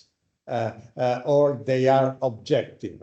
But for instance, they are also fair because, all these black places in which there is not light of having a cell phone, in 10 years will be covered by cell phone. And this is not because of philanthropy of humans, but because the company are interested in keeping the data of all the humanity. This, by the way, will have a fair effect, which will be the reduction of the biases. Because if you keep all the data of all the people, of course, at the very beginning, the system were completely biased because it collected just the data of a small number of nerds, for instance. There is nothing more biased than this kind of data. But if you have the data, an increasing number of humans that are covered by, provided by recording device, then the data will become the more and more less biased. And this not because the company producing this device are generous or want to be objective or unbiased, but because the bias is something which is problematic also for the company, not just for the user. Thank you. Federica? After his final discourse on the thing that we will discover in the next seminars, what's going on with architectural research and the teaching, but I was curious to know from you two, three, but I question to you just two, what do you think if I have to restart my architectural program today, what should I learn? Should I learn more how to govern data, how to use tools, how to design artificial intelligence tools, because it's more, I need to not go more in depth. What also should professor teach to the new students in architecture specifically? What should they teach about artificial intelligence and data? Of course,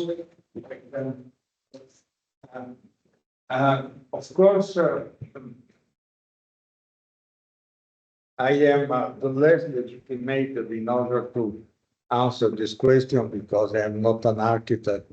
But think about the problem of the professor. We are not fully. We are not happy with a professor that when you make an answer, the professor a question you answer. Read a book. There is a book. Go to the library. There is a lot of books. You may find your the solution. This is not a good professor. This is not also a good professional in doing architectural projects, because we should, in my view, the most important point is to be clear about what we want from the archive. What I'm willing to have from the archive. For instance, personally, I am not an architect, I just write books. I personally have this project. I will finish a book without artificial intelligence, and then I will give the book to the artificial intelligence with the prompt, write a research program starting from this book. Because I know that is very smart in doing this kind of jobs. And I will ask this. So in this moment, I am not using it, except for if I don't remember who was the old grandfather of Nietzsche, I can go looking for this information. But for instance, in this moment, is not useful. Another way in order to make it useful in my work is to discover concept that I put in my work and was not aware of putting this concept. Because when there is a redescription of your work, then you discover something that was not evident for you and appears as evident if you put a text. So in this moment, I use the AI in a deconstructive way, so to speak. But maybe it will happen.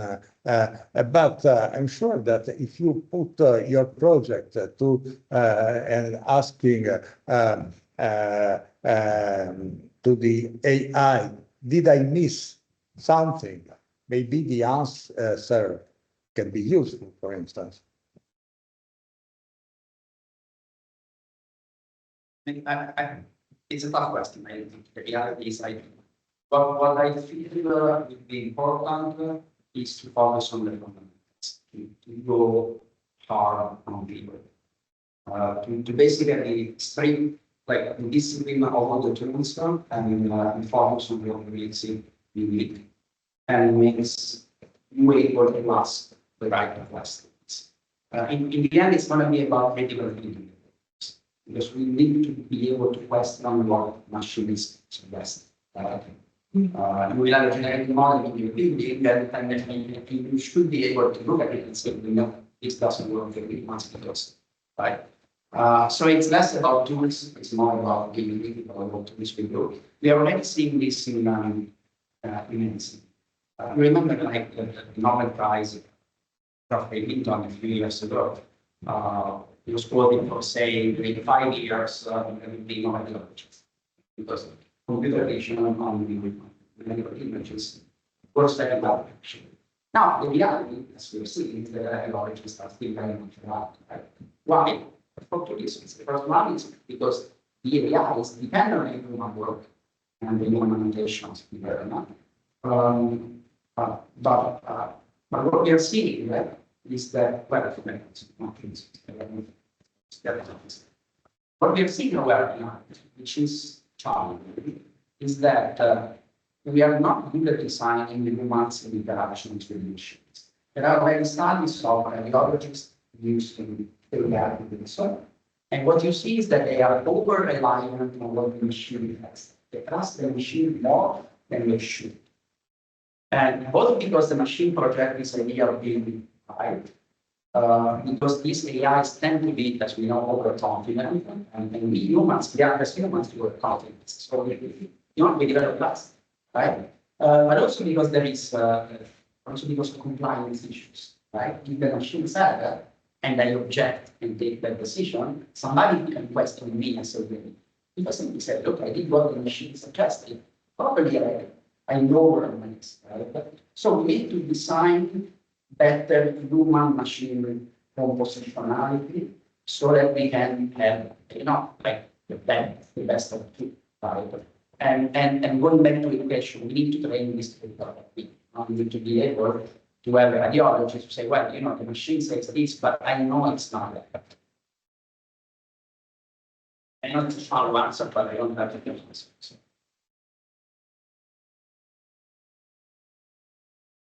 Edoardo?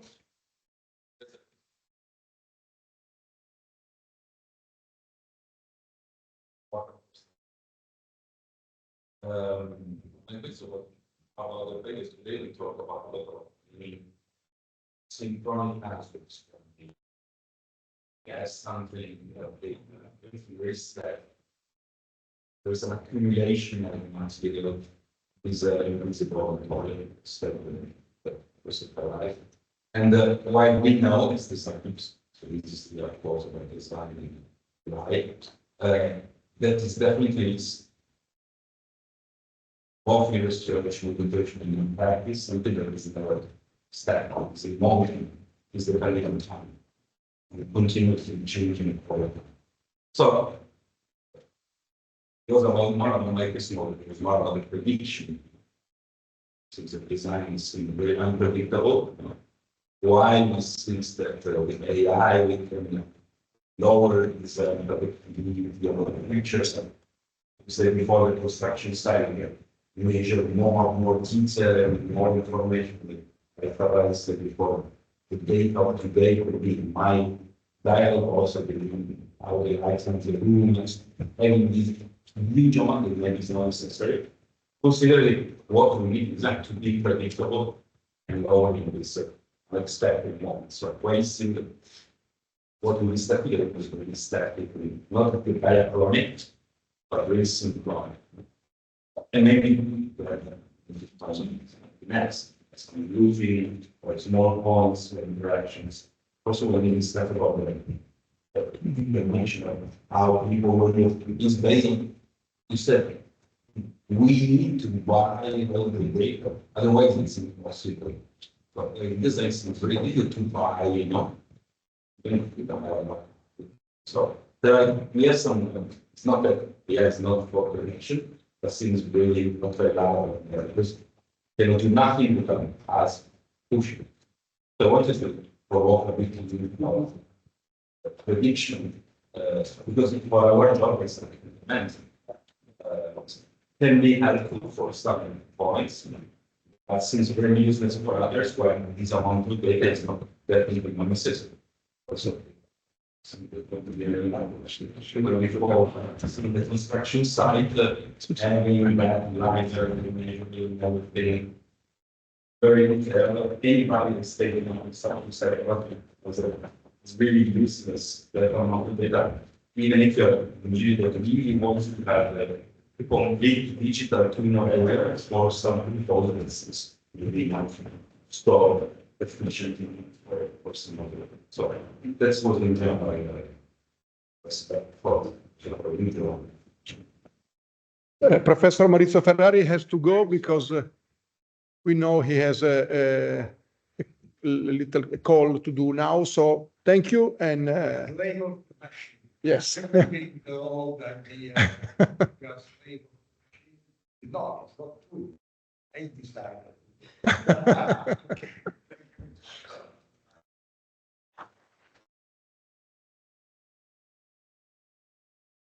Reaction. Yes, like what's cool about these inputs is that we feed them a lot of data and we constrain like some data parameters in the model so that we believe the model is somehow fitting the spatial perspectives. And if you look at image generation, that's the idea, and it does that. Like examples and display other dimension space, it chooses something that it chooses around the one slide and to suggest. So I think, like, for design one of the values going forward is the ability to support the exploration of variations and of course again not to replace but to inform with the invitation that like these systems have a lot of exists. They are competing, right? By definition, the job of the design is to go off this tradition. So the problem, maybe not always, but sometimes you really want to do something new, and new by definition is not new. So in a sense, these systems can only support you from moving a little off the navigating pathway, maybe not for big jumps. And this holds for many other application analysis. These will be decisions about system science about systems, exploration about systems. The diagrammatic dimension of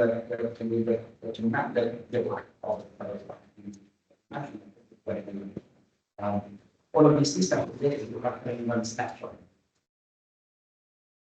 They don't evolve, they don't learn, they are static as you chart them. When you chart the human, you change the humans to speak to them in real life.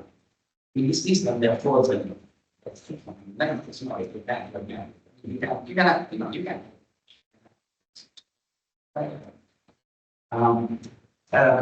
yeah, I guess we now can start with that. First of all, the moment you have more free time is go forward to a situation where we have a sense of the environment, give us a real-time view of the given system, and this is fed into the guide. And you're using the approximate learning instead of this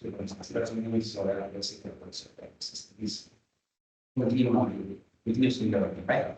In that case, basically, the time enters the picture. Because there is awareness of the other system as well as yours, that you're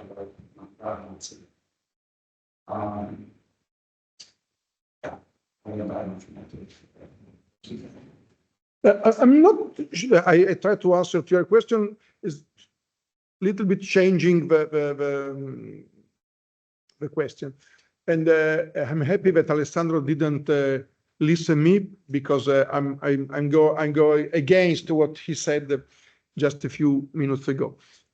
I think that the revolution will be quick, but not so quick in the site, in our work, because there are something in some instances, some constraints in our work that is harder than the technology innovation.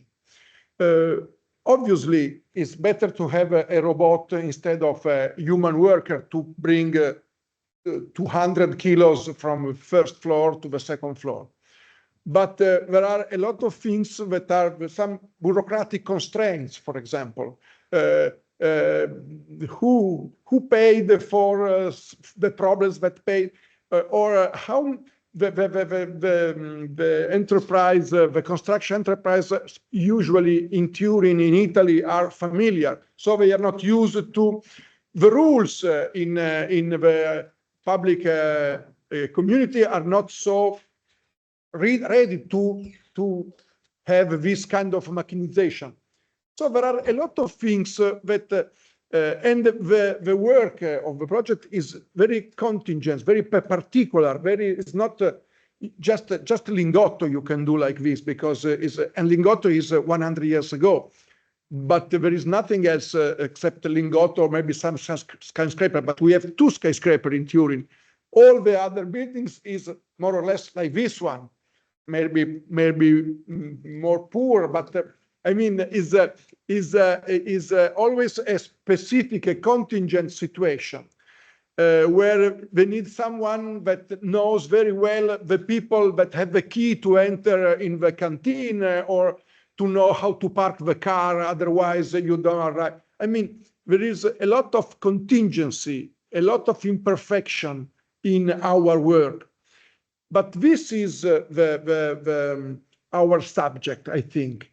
I mean, we are not to wait for a while. In 3 months or in 3 years, everything will change. Because probably, I mean, Loris is an architect that works with artificial intelligence, but in bureaucratic stuff to solve a bureaucratic practice, not to design like Zadid does. I mean, the introduction of these tools are progressive, are incremental, and in this lack of also the statuto. How do you say statuto in English? The statement of our work is changing progressively. Just to try to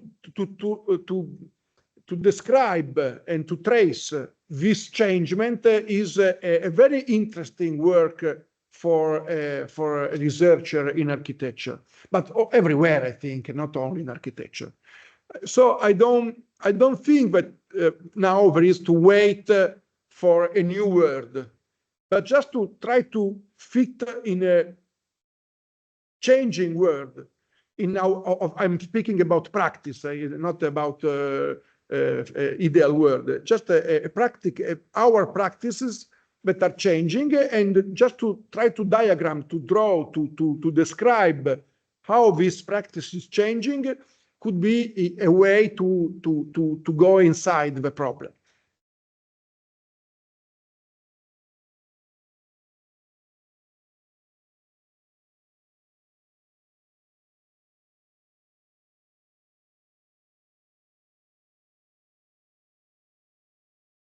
So this is what is not in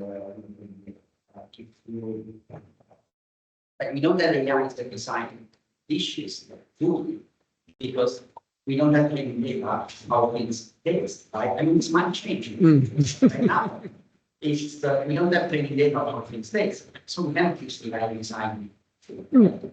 I think that for design, both in the investigation, like critical aspect of the experience of the movie in the space, in big space, is simply not captured right now. And I don't see the capture like easily because it depends on too many of our senses, right? It really depends on our bodies. So that's probably like now what the aspects of the Yes.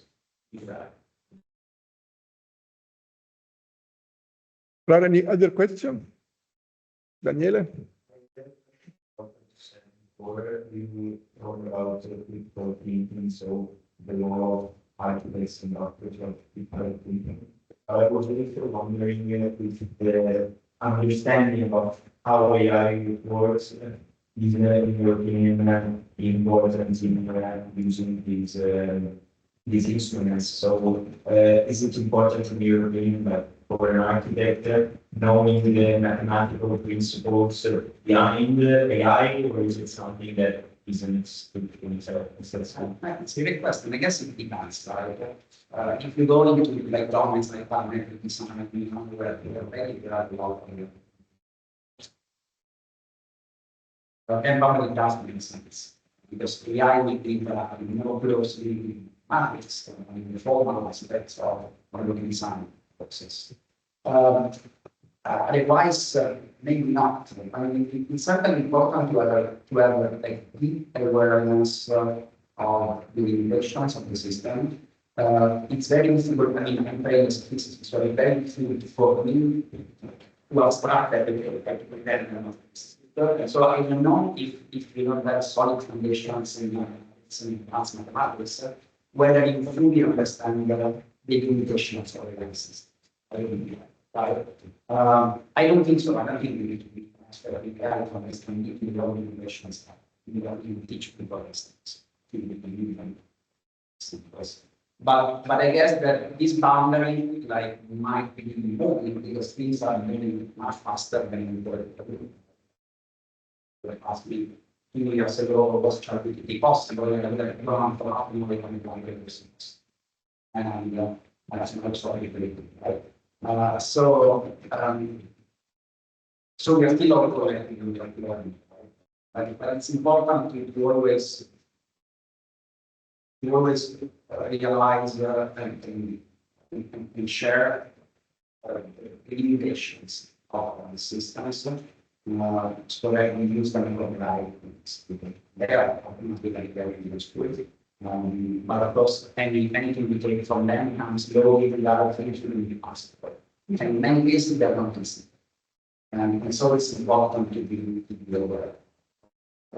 A lot of people are working on 3D AI systems, so it's a sort of challenging.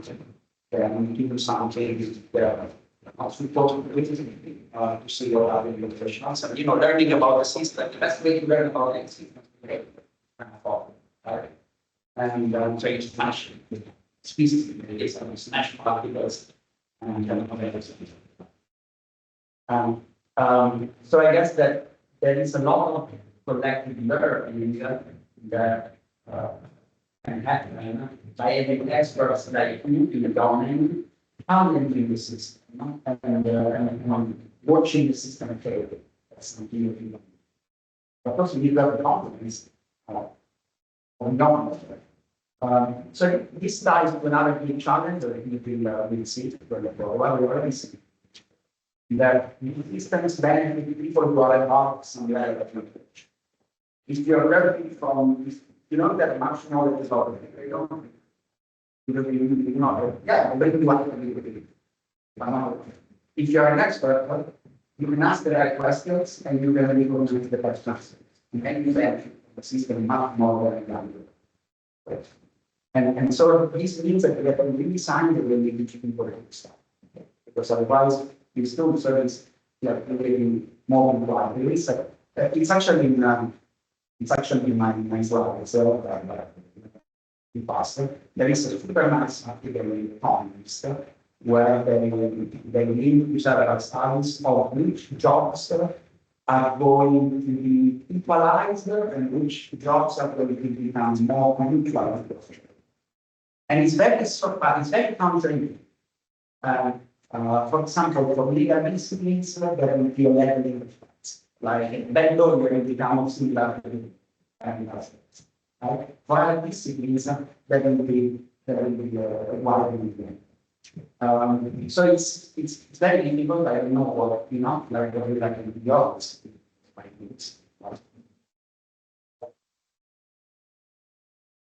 You have to be aware of this.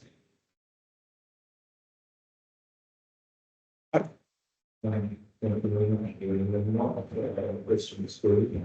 If you were belong a level personally, and talk about the data. In fact, I think I know one part of the school, the machine learning, or you teach machines like machine learning. I was wondering if you do your contract with write feedbacks and you stay for the platforms to learn and for something you could do that for the Well, models, our models have a different challenge because we have a lot of introducing models, but some things can work out the ratios. Like when it's like a start of the ratios. So you need a machine reality. Actually, we have state relation, right? Because the mistakes made are really, design faults like for so I would say it really depends. In our case, our struggle is to combine mechanistic model with the AI model, and the AI is mathematical very useful at creating what we call ensemble applications. So we have a bunch of different mechanistic models, and we know that we meshing them up can improve our applications, but we don't know the AI components. Exactly. Yeah. For a lot of things that on higher language, they require in general, those are very useful for example, in architecture, people are very used these to reach the one dynamics. For systems and stuff. AI, you capable of solving complex inverse problems, really be able to afford the angular stability of structure that we do. And this is already happening quite for cloud for airplanes. Because basically you have ways of controlling total level flow that are simply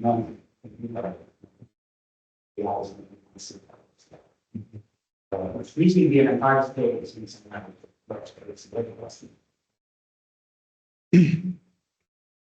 Okay, if there is other question, no. So I just asked to Federica to make a short presentation of 1 minute of who tomorrow we will have as host, the first host.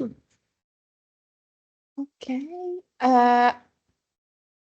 So tomorrow we are going to have a lesson from Fabio Gramazio. That is the first of our academic or professional guests that we talk about how he in his research lab and in his firm is introducing AI and new technology in the processes of architectural design. And in particular, he will talk about robotics and digital fabrication, because he founded the first architectural robotic fabrication lab of the world at ATH in Zurich. And we will have a 1 hour lesson from him, and he will show us, 45 minutes, 1 hour lesson, he will show us the projects that he is doing in his lab, and how they decided to create the lab, how they are working with these new technologies, and how now AI is also entering in their processes. And then we will open a debate with him. We prepared some initial questions, but then it would be very great if a lot of you could raise questions. And then the next meeting will be in 1 month with Philip that will come from TNG University, and the meeting will be in presence. It's the only other meeting in presence except from the closing seminar, and all the other meetings will be recorded. And you want to say also what PhD students could do for this course? Not now, maybe, because we discuss about us, but we have. I'm a spokesperson of a big group of people. A few of them are here, but I'm just a spokesperson, so I'm not the real coordinator. We have to discuss, because we would like to use this course to arrive to have a statement positioning AI means that. We start with the little test. We discuss this test today, and we discuss tomorrow, and we discuss in the next step. And with you, the goal is the goal are two. First one is to have a position to understand if it's possible as architectural designer, and to have a specific position about the changement of the practices of architectural design. The second one is to build a network, a local network with Fondazione Easy, with Fondazione AI for Industry, Scienza Nuova, and the Peace Department, or the School of Architecture in general, but also to have an international network, because all these hosts are chosen for very strategic relevance all over the world in this research lab. So the project is very ambitious, but we have to understand what we can do. And the task of your work as PhD students is to help us to focalize the question and to build the best network. Thank you very much. Thank you to the only host that is remained. And thank you. See you tomorrow.